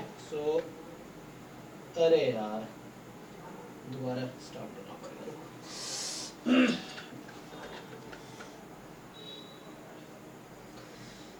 स्विच है ना, पैर से दब गया देखो, तो इसको अब सारा लॉस हो गया होगा.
चलो आ गया ना.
ट्राई करो जरा. सो टेक 2-3 मिनट टाइम और इसको ट्राई करके बताओ क्या आंसर होना चाहिए. क्वेश्चन क्लियर है ना?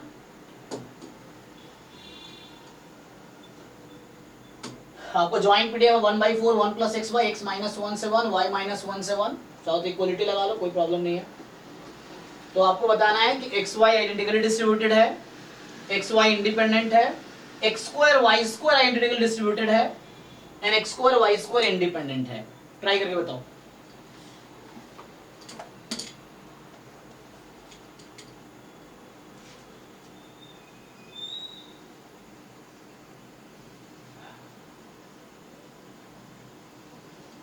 अच्छा, एक थ्योरम ये है,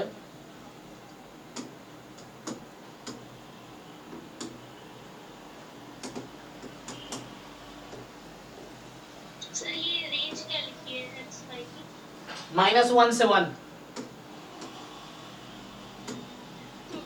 mod x less than equal to 1, mod y less than equal to 1.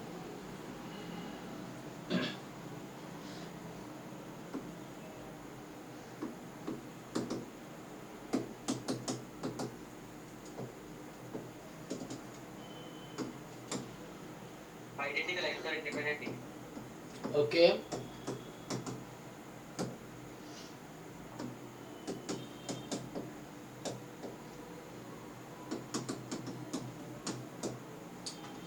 Degenerate random variable are independent to all random variable including itself. Degenerate के एक अकेला ऐसा random variable है जो खुद से इंडिपेंडेंट होता है, और ये तुम्हें याद होगा, ये एक ऐसा रैंडम वेरिएबल जिसका वेरिएंस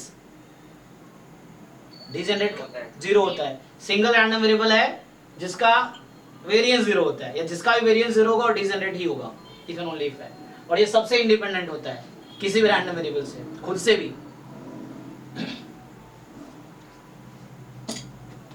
चलो ट्राई करो, बाकी सी एक्स वाई ए भी तो इंडिपेंडेंट, सी भी बात ट्राई करो तो अपने टाइम।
हाँ बताओ आगे आंसर। सर इस थ्योरम में क्या बोल रहे थे, डिजेनरेट रैंडम वेरिएबल का वेरिएंस जीरो होता है? नहीं, डिजेनरेट रैंडम वेरिएबल सबसे इंडिपेंडेंट होता है। डिजेनरेट होता क्या है? डिजेनरेट होता है, डेफिनेशन क्या है इसका? डिजेनरेट होता है x is degenerate random variable if and only if there exists a real number k such that probability x बराबर k is equal to 1। मतलब इसके सपोर्ट में एक ही पॉइंट होता है, वो k है। k कुछ भी हो सकता है, कोई रियल नंबर, ठीक है। सो x is degenerate random variable if and only if there exists a real number k such that probability x is equal to k is 1। तो एक ही पॉइंट पे पूरा मास है।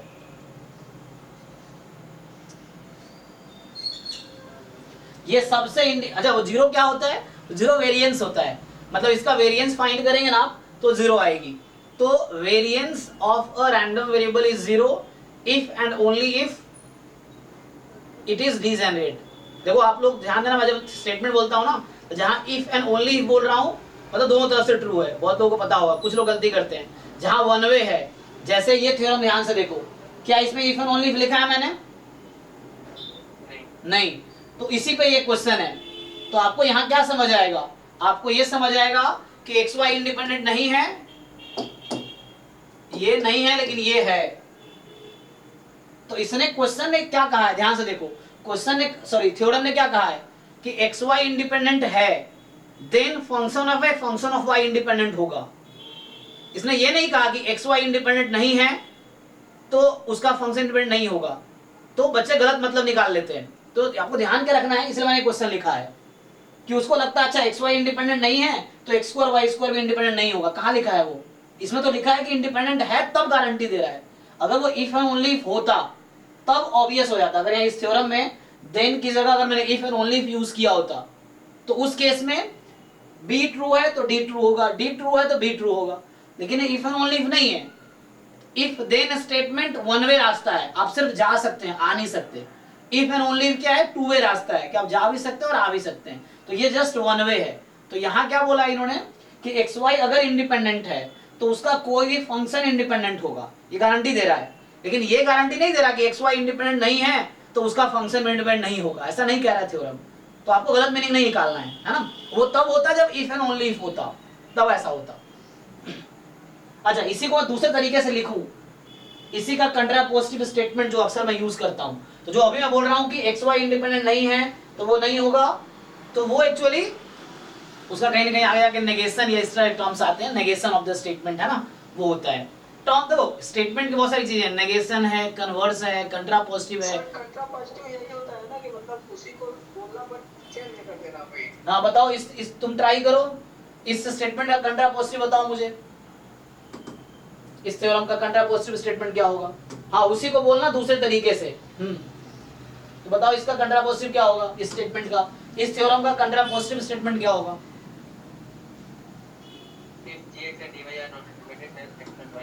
हाँ, so if gx and hy are not independent, then ये भी one way statement है, then x and y are not independent। तो सोचो अगर ऐसा होता कि x square y square independent नहीं होता तो हम गारंटी दे पाते कि x y भी इंडिपेंडेंट नहीं होगा, इससे दोनों के हालांकि सेम मीनिंग है। तो आपको समझना है इफ देन स्टेटमेंट में इफ ट्रू है तभी देन ट्रू होगा। वो थ्योरम ये नहीं कहता कि इफ फॉल्स है देन फॉल्स होगा, ऐसा नहीं कहता वो कहता है इफ वाला ट्रू है तो देन की गारंटी है, देन वाला ट्रू है तो इफ की कोई गारंटी नहीं है। मतलब अगर gx एंड hy इंडिपेंडेंट है तो x एंड y में नॉट बी इंडिपेंडेंट, क्योंकि इफ एंड ओनली तो है नहीं। अगर इफ एंड ओनली तो ऐसा होता। तो यहाँ क्या हो रहा है, x का फंक्शन x स्क्वायर है, y का फंक्शन y स्क्वायर है, x square y square independent है, मैं भी प्रूव करके दिखाता हूँ, और लेकिन x y इंडिपेंडेंट नहीं है क्योंकि इस थ्योरम का कन्वर्स ट्रू नहीं है। अगर कन्वर्स ट्रू होता तो मैं यहाँ if and only if use करता। तो आपको समझना पड़े, जब बुक में भी आप कोई थ्योरम पढ़ते तो आपको ध्यान देना है कि कहाँ इफ एंड ओनली इफ लिखा है और कहाँ पे सिर्फ इफ देन लिखा है। तो जहाँ इफ देन लिखा है इसका मतलब उसका कन्वर्स ट्रू नहीं है, वो सिर्फ एक ही तरीके से ट्रू है, मतलब इफ टू देन आ सकते हैं आप, देन टू इफ नहीं आ सकते। जहाँ इफ एंड ओनली इफ लिखा है वहां पे दोनों तरीके से करेक्ट है। तो अभी जो पीछे आपने नोटिस किया होगा तो मैं जो भी थ्योरम्स लिखा हूँ सब में इफ एंड ओनली इफ लिखा हूँ कि इंडिपेंडेंट है तो वैसा होगा तो इंडिपेंडेंट है, लेकिन यहाँ ऐसा नहीं लिखा मैंने। तो आपको ये ध्यान देना पड़ेगा ना, फर्स्ट टाइम बच्चा नोटिस नहीं करता, लेकिन आप इसलिए डिवीजन जरूरी है। जब आप बार बार रिवाइज करते हैं चीजों को तो आपको चीज क्लैरिटी दिखती है ना, अच्छा यहाँ पे ये है, यहाँ पे मीनिंग क्या है, तो ये समझना पड़ेगा। ठीक है, देखो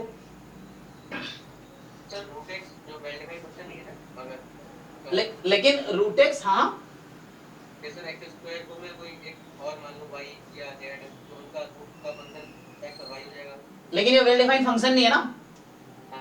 अगर आप मान लो एक्स स्क्वायर को मैं यू ले लेता हूँ, चलो जैसे आप कहना चाह रहे हो, तो यू मैंने ले लिया एक्स स्क्वायर, तो आप कहना चाह रहे होंगे यू का रूट जो होगा एक्स होगा। क्या ये सही स्टेटमेंट है? Is it true? क्या ये स्टेटमेंट ट्रू लिखा है मैंने? गलत है सर, गलत है ना। क्या सही होगा? मॉड एक्स होगा। सो एक्स स्क्वायर का रूट लेने पे एक्स नहीं आता है, ठीक है ना। ओके वेरिफाई फंक्शन नहीं तो उस केस में आपका सपोर्ट रेस्ट्रिक्ट हो जाएगा 0 to 1, लेकिन आपका x क्या है यहाँ पे -1 to 1। हाँ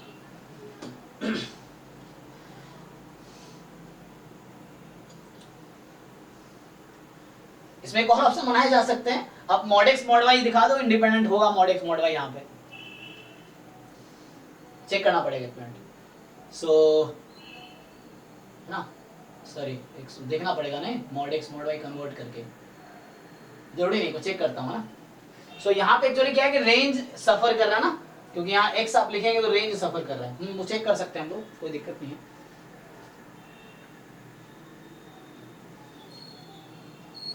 हाँ ठीक है ना, क्योंकि mod x का फंक्शन x थोड़ी है, क्योंकि mod x तो x भी आ सकता है, -x भी आ सकता है। सो mod x का फंक्शन x नहीं है, x का फंक्शन mod x है। आप ना बहुत बड़े हो, बचपन स्कूल में बहुत सारी चीजें इग्नोर कर दिया करते थे ना, जो बचपन में होता ना कि पाई की वैल्यू बोल दिया सर ने 3.14 है, हमने मान लिया, लेकिन बड़े हो गए लगता नहीं सर गलत पढ़ा रहे थे, है ना। मतलब चलो बच्चे थे इसलिए बोल देते थे कि ठीक है भाई तुम ज्यादा मतलब उतना क्रिटिकल नहीं। अब हमें समझ आता नहीं पाई और 3.14 दोनों अलग अलग है ना, इस तरीके से सेम यहाँ पे भी है। तो आप इस लेवल पे हैं तो आपको चीज़ों को बहुत केयरफुली देखना पड़ेगा। सर वो एक्सेप्ट करने में थोड़ा टाइम लग जाता है इसी। हाँ सो इस तरीके से है, ठीक है। तो देखो इसको प्रूव करके देखता हूँ, ठीक है, चलिए ट्राई करते हैं। 3.14 सर लोअर बाउंड है ना किसका? पाई का 3.14 लोअर बाउंड है ना। हाँ, क्योंकि पाई की वैल्यू 3.1415 ऐसा कुछ होता है ना, एग्जैक्टली तो मुझे 1415 ऐसा कुछ आता है आगे जाके। तो मतलब वो आप देख सकते हो, पाई और 7 क्या होता है, एक 3.14 है और एक 7 क्या बोलते हैं 22/7, ये इस ऑर्डर में है ना। क्योंकि इसकी वैल्यू जो होती है, इसकी वैल्यू 1.142857 डॉट डॉट डॉट है ना, और ये पाई तो ये होती है कि 1 पॉइंट क्या होती है एग्जैक्ट वैल्यू, कोई गूगल कर लो, गूगल में बता देगा, एग्जैक्ट गूगल करके देखो। सो आ रहा होगा 3.1415, आगे क्या आ रहा है, समथिंग आ रहा हो, हाँ 93, हाँ इस तरीके से चलो मान लो, और यहाँ है 3.1400, तो 4 डिजिट देख लो समझ आ जाएगा, 1400, 1415, 1428, तो यहाँ 1400 है, यहाँ 1415 है, यहाँ 1428 है, मतलब आगे तो ऐसे एग्जैक्ट है ना। सो इस तरीके से है, ये ऑर्डर है इसका। हाँ तो ठीक है, इसको सॉल्व करते हैं। तो यहाँ पे क्या होगा,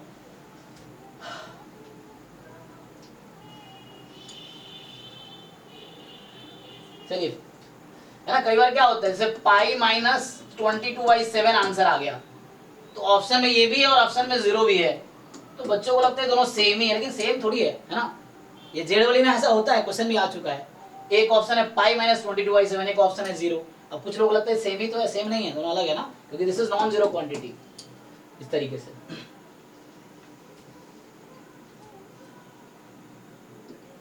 चलो तो इसको देखो, सिंपल है, आप x का मार्जिन फाइंड करो, y का मार्जिन फाइंड करो, आप देखोगे कि दोनों सेम ही आएगा, मतलब पीडीएफ एक्स वाई की सेम ही आएगी, तो इसका मतलब ये 1/2 है ना 1/2 आ गया, ठीक है।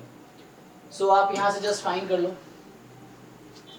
तो हमारा जो f ऑफ एक्स वाई है 1/4 1 प्लस एक्स वाई, ठीक है ना, तो x यहाँ -1 to 1 है और y -1 to 1 है, 0 otherwise.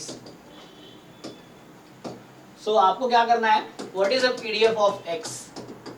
So PDF of x अगर आप फाइंड करेंगे तो आप ऑलरेडी जानते हैं कि ज्वाइंट को आप इंटीग्रेट कर देंगे y के रिस्पेक्ट में, y है -1 से 1, सो इसको आप इंटीग्रेट कर लो -1 से 1 में, तो आपको हाफ मिलेगा, ठीक है। तो हाफ और x की वैल्यू आ जाएगी -1 से 1। अच्छा, तो यहाँ से पता ये हो गया कि x का डिस्ट्रीब्यूशन क्या होगा, देख के बताओ, ये पीडीएफ है और ये सपोर्ट है, तो क्या डिस्ट्रीब्यूशन x का है ना, यूनिफॉर्म ओवर -1 हो गया एक्चुअली, ओके। सिमिलरली आप सिमिलर वे में y का पीडीएफ निकालो, तो सिमिलर वे में अगर आप y का पीडीएफ निकालोगे तो सेम ही मिलेगा, ठीक है ना। तो यहाँ पे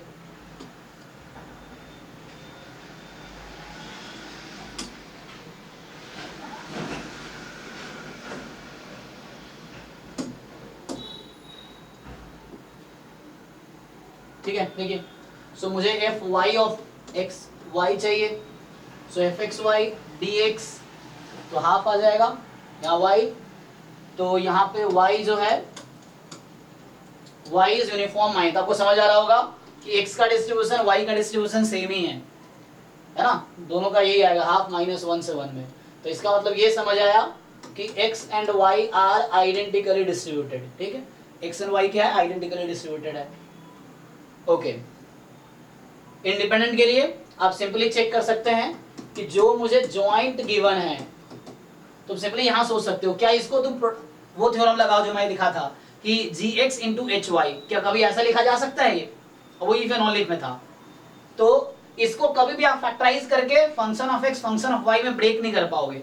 तो यहीं से मुझे डायरेक्टली दिख रहा, मुझे कोई जरूरत नहीं थी कि मैं इसका प्रोडक्ट करके देखूं, मतलब पीडीएफ देख के पता चल जाएगा मुझे कि वो इंडिपेंडेंट है कि नहीं है, बिना मार्जिन निकाले, मतलब ज्वाइंट देख के पता चल जाएगा।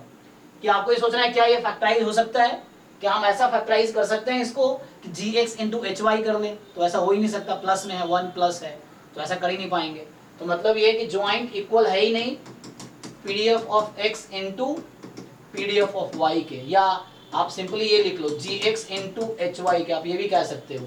तो ये वाला रिजल्ट भी आप यूज कर सकते हो। तो ये यूज करने को मैं क्या बोल रहा हूँ, इसमें मुझे पीडीएफ की टेंशन नहीं है कि एक्स का पीडीएफ क्या है, वाई का पीडीएफ क्या है। इस वाले रिजल्ट में मुझे कोई जरूरत नहीं है मैं एक्स का पीडीएफ निकालूं, वाई का पीडीएफ निकालूं। मैं सिंपली ये सोचूंगा जो ज्वाइंट फंक्शन है, क्या वो फंक्शन ऐसा मैं बना सकता हूं कि एक्स का फंक्शन अलग हो जाए, वाई का फंक्शन अलग हो जाए, एक्स वाले फंक्शन में वाई ना हो, वाई वाले फंक्शन में एक्स ना हो। ऐसा कर पाएंगे क्या? नहीं। और कभी ऐसा अगर कर भी पाते हैं तो यहाँ भी ध्यान देना है कि क्या यहाँ भी हम दोनों को अलग अलग कर पाएंगे कि एक्स वाई एक दूसरे से फ्री हो। तो ये रेंज भी आपको देखना है, मतलब डोमेन हो जाएगा। हालांकि अगर ये फंक्शन बोल रहा हूँ तो ये डोमेन हो गया उस फंक्शन का, रेंज में लिखता हूँ रैंडम वेरिएबल का, है ना, उस फंक्शन का डोमेन है ये। तो इसको बोलता हूँ रेंज जो सपोर्ट है, तो रैंडम वेरिएबल का सपोर्ट है, उसको ज्वाइंट फंक्शन का ये डोमेन है। सो एनीवे, अब देखना यहाँ भी फ्री है एक दूसरे से और यहाँ भी फ्री हो जाए एक दूसरे से, तो बिना मार्जिन निकाले आप डिसाइड कर पाओगे इंडिपेंडेंट है कि नहीं है। ठीक, तो ये हो गया। तो इसका मतलब x and Y are not independent. ठीक, तो x and Y are not independent. अब मुझे क्या चाहिए, अब मुझे एक्चुअली एक्स स्क्वायर और वाई स्क्वायर का इंडिपेंडेंस चेक करना है। तो क्या करते हैं, देखो, सो जैसे अभी मैंने कहा था कि ठीक है, मान लेते हैं u जो है मेरा, u मान लेते हैं एक्स स्क्वायर है और v रैंडम मान लेते हैं वाई स्क्वायर है। ठीक, तो हालांकि कई सारे मेथड हैं, तो अभी हम ज्वाइंट सीडीएफ निकाल लेते हैं। सो अभी मैं क्या करूंगा, ज्वाइंट सीडीएफ ऑफ u भी। So by definition probability capital U less than equal small u,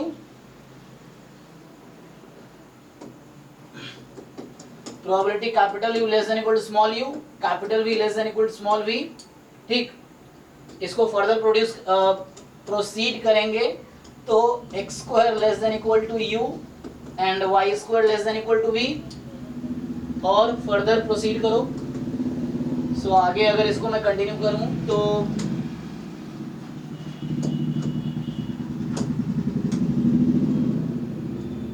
इसको आगे लिख रहा हूं, ठीक है।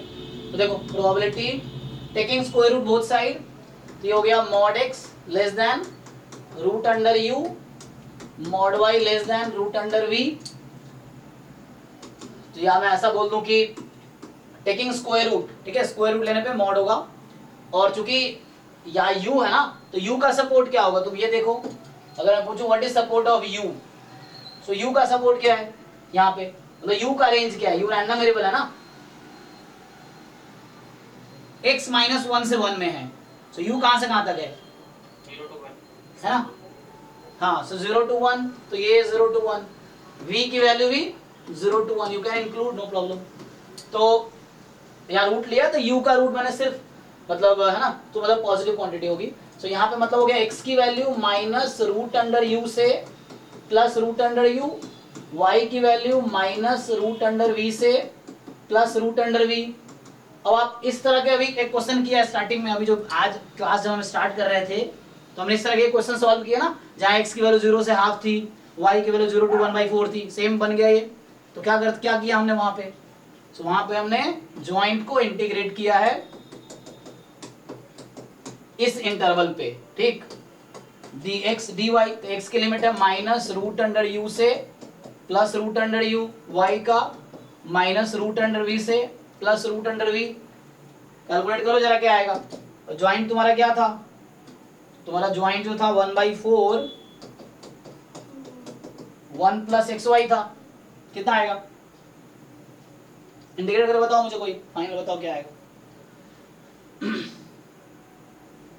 इंटीग्रेशन सर 0 से होगा ना, तो जब उसके लोअर रेंज u की 0 है तो माइनस 2 नहीं, हम सीडीएफ थोड़ी निकाल रहे हैं, हम तो ये प्रोबेबिलिटी निकाल रहे हैं। सीडीएफ तो आप u का निकाल रहे थे, अच्छा, है ना, तो हम सीडीएफ नहीं फाइंड कर रहे हैं, हम सीडीएफ u और v का निकाल रहे हैं। u v का डिस्ट्रीब्यूशन पता ही नहीं मुझे क्या है, तो मैंने इसको समहाउ एक्स वाई में कन्वर्ट कर दिया। अब एक्स वाई में कन्वर्ट कर दिया तो x का रेंज मुझे पता है।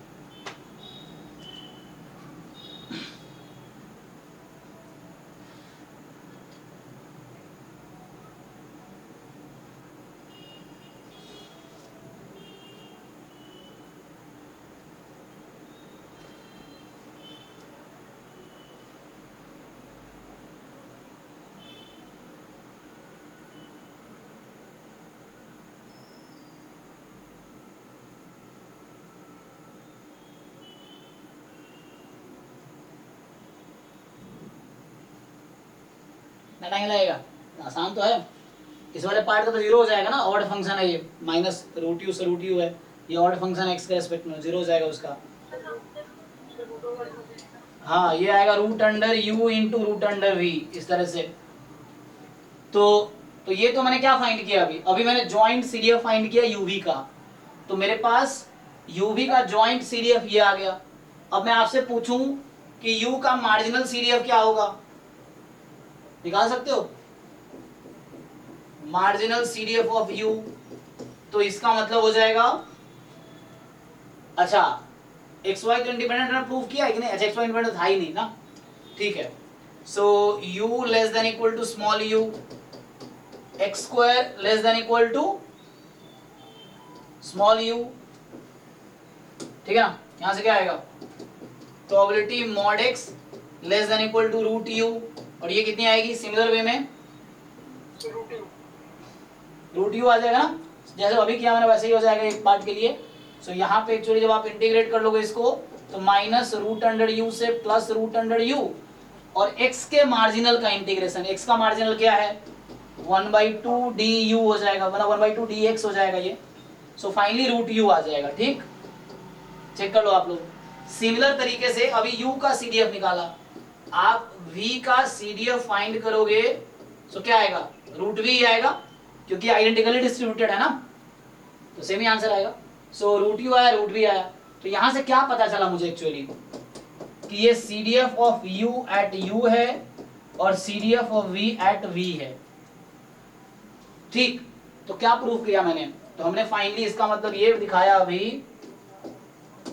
कि joint CDF of uv at uv is equal to marginal of u marginal CDF of v। Check कर लीजिए।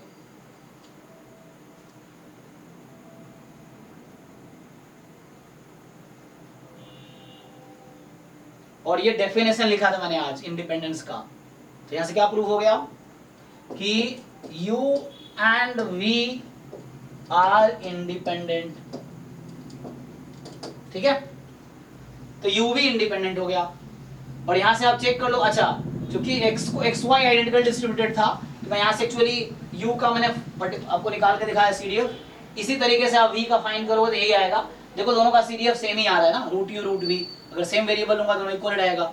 तो मतलब ये हो गया इस क्वेश्चन में फाइनली कि x square Y square v identical distributed है, ये है ना, एक्स वाई आइडेंटिकल डिस्ट्रीब्यूटेड है, x square Y square v identical distributed है, बट एक्स वाई इंडिपेंडेंट नहीं है और x square Y square independent है। यू चेक, डाउट है तो बताओ कुछ।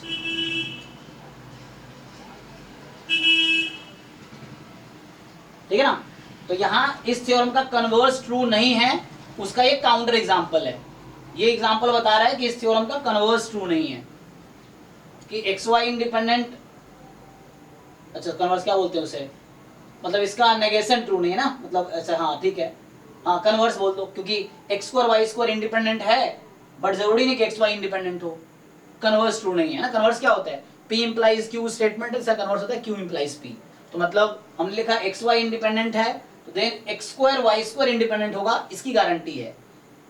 अगर एक्स वाई इंडिपेंडेंट होता तो गारंटी है कि x square Y square independent ही होता। बट यहाँ क्या हो रहा है? X square and Y square are independent, so it does not imply that X and Y are independent.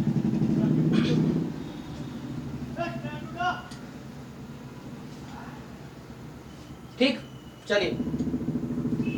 तो सर अगर x यूनिफॉर्म -1 से 1 था तो ये जरूरी नहीं है कि x स्क्वायर यूनिफॉर्म 0 to 1 होगा।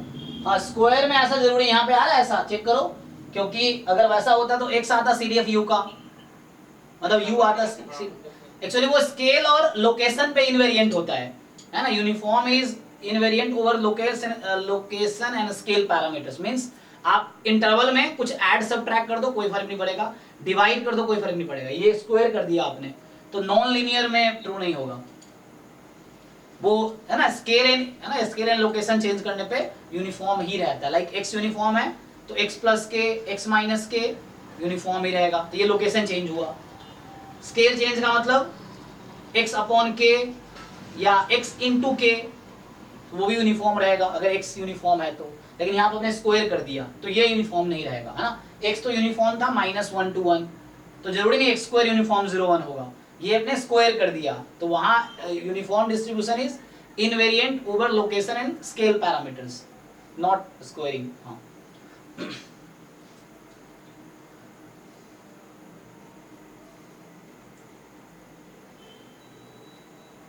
ठीक है जी।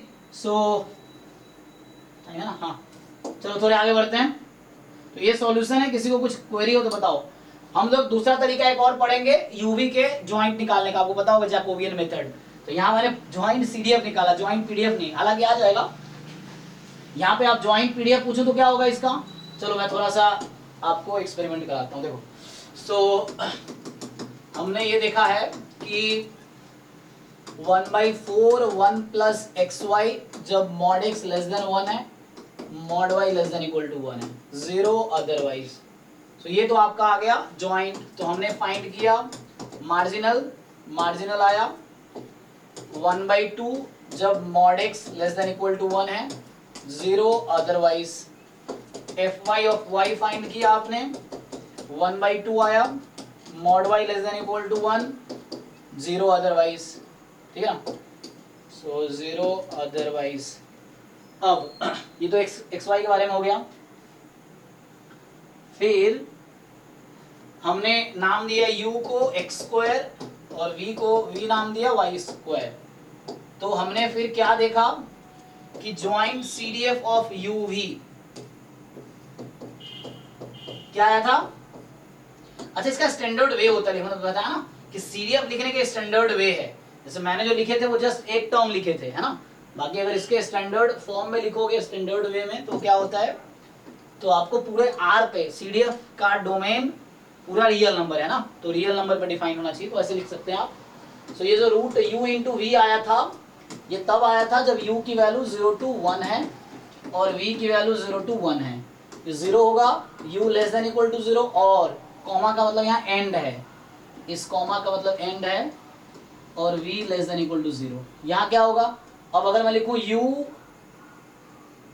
Between 0 and 1, v more than equal to 1, यहाँ लिखूं u more than equal to 1, v between 0 and 1, बताओ यहाँ क्या होगा।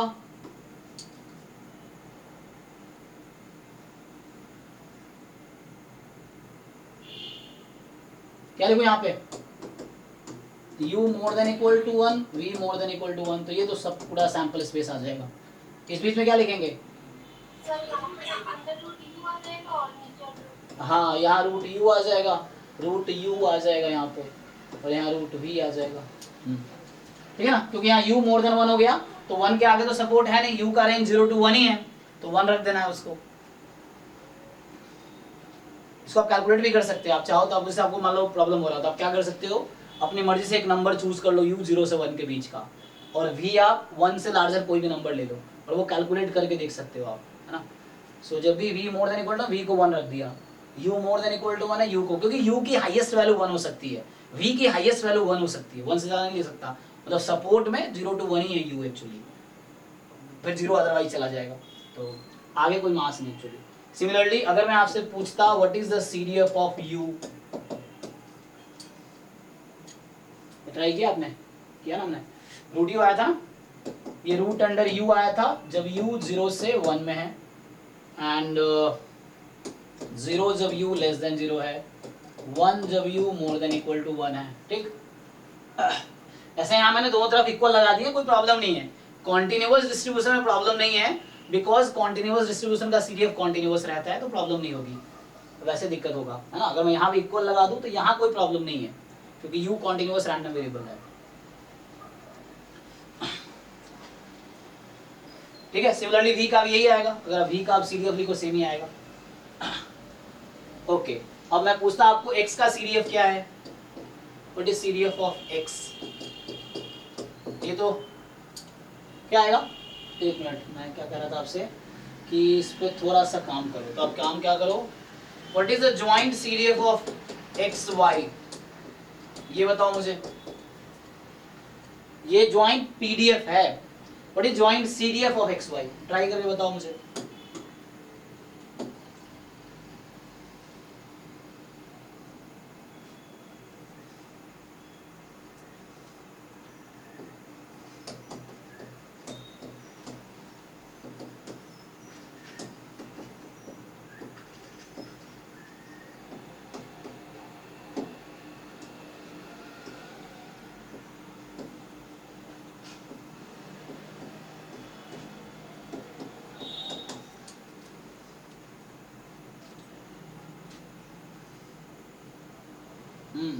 मैं ये भी पूछना चाह रहा हूँ आपसे कि what is the joint PDF of UV?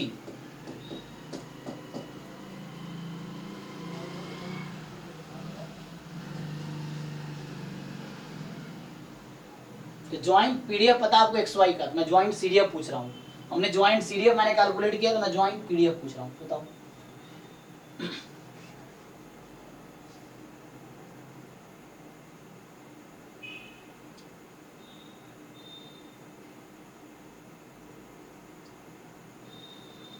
अगर मुझे किसी कॉन्टिन्यूअस रैंडम वेरिएबल का जॉइंट सीडीएफ पता है तो जॉइंट पीडीएफ कैसे निकालते हैं, क्या तरीका है?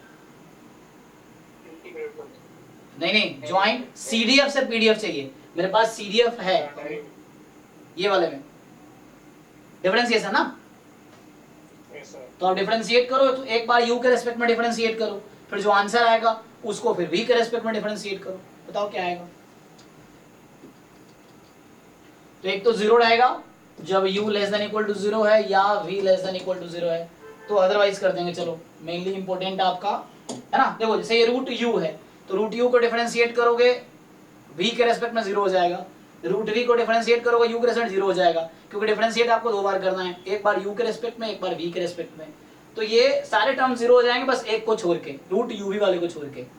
तो root u into root v कर दो चाहो तो रूट u का integration, sorry differentiation, root u का डिफरेंशिएशन 1/2 रूट u, हाँ तो ये आ गया 1/4 रूट अंडर u भी आ जाएगा एट द एंड, है ना। u बिटवीन 0 to 1, अब ये हटा सकते हो, एंड v बिटवीन 0 to 1, ये आ जाएगा ना 0 अदरवाइज। तो ये हो गया ज्वाइंट पीडीएफ ऑफ uv। अभी एक क्वेश्चन एक बार और आएगा, कब? नेक्स्ट क्लास में जैकोबियन मेथड पढ़ाऊंगा, transformation of random variable into, मतलब ज्वाइंट केस में। एक हमने वन वेरिएबल ट्रांसफॉर्मेशन पढ़ा था कि हाउ टू ट्रांसफॉर्म, आपको x का डिस्ट्रीब्यूशन पता है तो gx का क्या होगा। यहाँ पे क्या है, xy का ज्वाइंट पता है, तो u is a function of xy, v is a function of xy, so what is joint distribution of uv, Jacobian method जो है। तो उससे भी ये क्वेश्चन सॉल्व करेंगे हम, और तब फिर से प्रूव करेंगे, आंसर यही आएगा तब भी। अभी मेरा अप्रोच क्या है, सीडीएफ अप्रोच था, अभी पहले सीडीएफ आया फिर ये आया। इसी क्वेश्चन को दूसरे तरीके से सॉल्व करेंगे नेक्स्ट क्लास में जैकोबियन मेथड से, यहाँ जैकोबियन यूज नहीं किया मैंने। तो ये आपका 1/4 रूट u भी आया 0 अदरवाइज, तो जब u 0 से 1 v 0 से 1 ये है, ओके। ये क्या आएगा, व्हाट इज दिस, एक मिनट, तो joint CDF of xy at xy, so ये तो 0 रहेगा अगर सीडीएफ लिख रहा हूं ना मैं, तो x लेस देन -1 और y लेस देन -1, ठीक। हाँ बताओ, तो जब x आपका more than equal to -1 less than equal to 1 है और y आपका more than equal to -1 less than equal to 1 है, so 1/4 xy plus x square y square by 4। अच्छा इतना आएगा, so xy plus x square y square by 4। बाकी लोग check करो क्या सही है।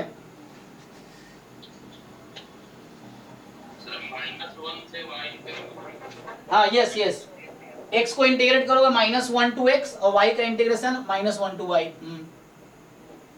सर ये नहीं होगा, ये तो 0 से इंटीग्रेट करने के लिए होता है। अच्छा 0 से कर दिया, -1 से ना, है ना।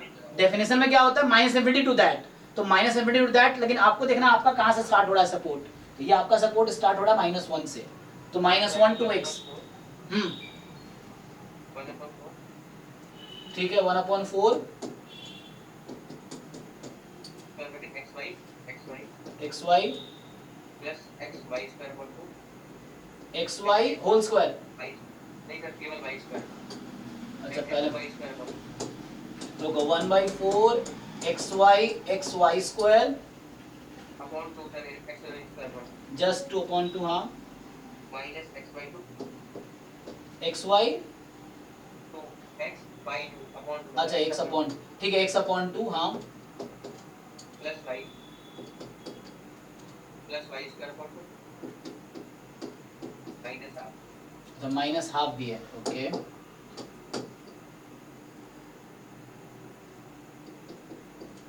ये आ रहा है तो ये तब है जब आपका तो स्पेस कम कर रहा है देखो तो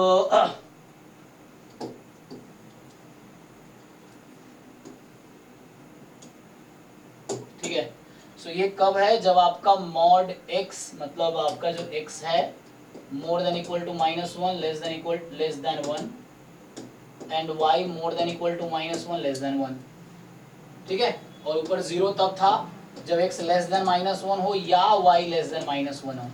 अब आगे फिर दो केस और बनेंगे जैसे इसमें बनाया वैसे ही तो होगा कि लाइक जब x की वैल्यू -1 से 1 में हो और y more than equal to 1 हो जाए तो क्या रहेगा तो y को इसमें 1 रख दोगे नहीं क्योंकि y का सपोर्ट तो मैक्सिमम 1 ही है तो y को 1 रख दो क्या बनेगा बताओ सिंप्लीफाई करके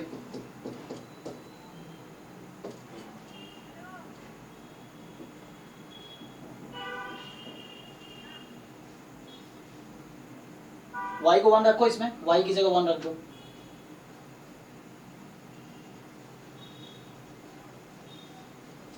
ऐसे कुछ ऐसा आ जाएगा x plus something x plus 1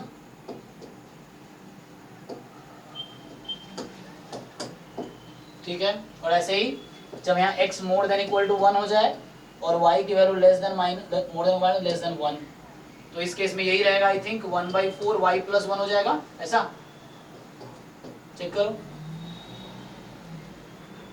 अब x को 1 रख दो मतलब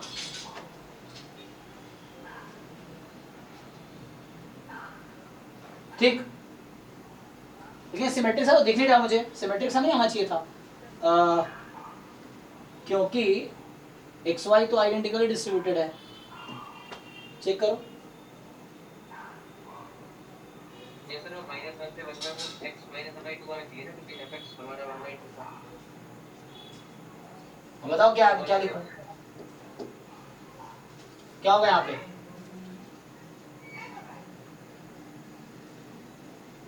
x -1/2 आना चाहिए तो स्मॉल fx तो हमारा 1/2 है ना तो x माइनस 1/2 अपॉन 2 से 4 में अंदर वाले छोड़ देगा हैं अंदर फिर x - 1 बचेगा अच्छा एक minute upon 2 x - 1/2 x minus 1 ये कहना चाह रहे हो आप 1/2 सर 2 अच्छा 2 इसका डेरिवेटिव करेंगे तो x 1/2 आ गया क्योंकि हमारा स्मॉल fx था हाँ सर सीढ़ी थोड़े चेंज आ रहे हैं पीडीएफ मुझे अलग मिल रहा है हाँ ये अलग मिलेगा आई थिंक देखो ध्यान से क्योंकि अगर वैसा है तो यहाँ भी है ना हाफ y माइनस 1 आएगा तो ये अलग होगा और बाद में 1 हो जाएगा जब x more than equal to 1 y more than equal to 1 तो क्या आएगा कोई सही से बताओ करके कैलकुलेशन देख लेना एक बारी सर 1/4 हाँ ब्रैकेट में xy plus x square y square by 4 4 plus y sir x square y square by 4 एक minute x square x square y square by 4 अच्छा x स्क्वायर y स्क्वायर साथ में upon 4 plus y plus y minus y square by 4 minus y square upon 4 plus x minus x square by 4 okay plus x minus x square by 4 plus 5 bye 4 plus 5/4 ये symmetric सा दिख रहा है कुछ है ना तो मतलब एक्स वाई इंटरचेंज करोगे तो सेम रहना चाहिए मैं ये कहना चाह रहा हूँ तो इसको बोलते हैं exchangeable random variable so when you interchange X Y और ज्वाइंट पीडीएफ फिर भी सेम रहता है तो then X Y will be identically distributed. उसको एक्सचेंजेबल रैंडम वेरिएबल बोलते हैं, जो सिलेबस में नहीं है जैम में ऐसे तो, ठीक है ना। तो ये तब होगा जब x की वैल्यू -1 से 1 है। एक बार कैलकुलेशन करके वेरीफाई कर लेना। मैं बोल रहा हूँ कि ज्वाइंट पीडीएफ से ज्वाइंट सीडीएफ कैसे आता है, आपको पता ही है ज्वाइंट सीडीएफ और ज्वाइंट पीडीएफ कैसे आता है। यहाँ से यहाँ तक मैंने ड्राइव किया था, ठीक है। सो ये तब है जब तुम्हारा x की वैल्यू है ना, तो इधर ये वाला तब है जब तुम्हारा सपोर्ट है x between -1 and 1, y between -1 and 1, ठीक है। एनीवे ट्राई करना। तो आज हमने इंडिपेंडेंट रैंडम वेरिएबल डिस्कस किया है। नेक्स्ट क्लास में भी इंडिपेंडेंट चलेगा अभी, क्योंकि इंडिपेंडेंट बहुत सारे कॉन्सेप्ट हैं। तो अभी नेक्स्ट क्लास में भी इंडिपेंडेंट डिस्कस करेंगे थोड़ा, फिर वही कोवेरिएंस, कोरिलेशन, ये सब आएगा नेक्स्ट क्लास में। तो ठीक है, तो आज मेनली इंडिपेंडेंट हम डिस्कस किया है और 1-2 क्वेश्चंस किए थे शुरू में। तो चलो आज के लिए इतना ही। और जो होमवर्क मैंने ग्रुप में भेजे थे, आपके 5 असाइनमेंट भेजा था मैंने, तो उसको 1 by 1 सॉल्व करो। पहले जैम एमएस वाला कर लेना, तो टाइम मिले तो गेट एसटी वाला कर लेना, फिर जैम एमए वाला कर लो, फिर बाद में 5 असाइनमेंट है, 5 जितना जल्दी कर सकते हो कंप्लीट करो। कल 7 to 9 में उसका डिस्कशन होगा, 6 to 7 में डाउट पूछ सकते हो आप, ठीक है। तो अभी के लिए thank you and good night. Okay.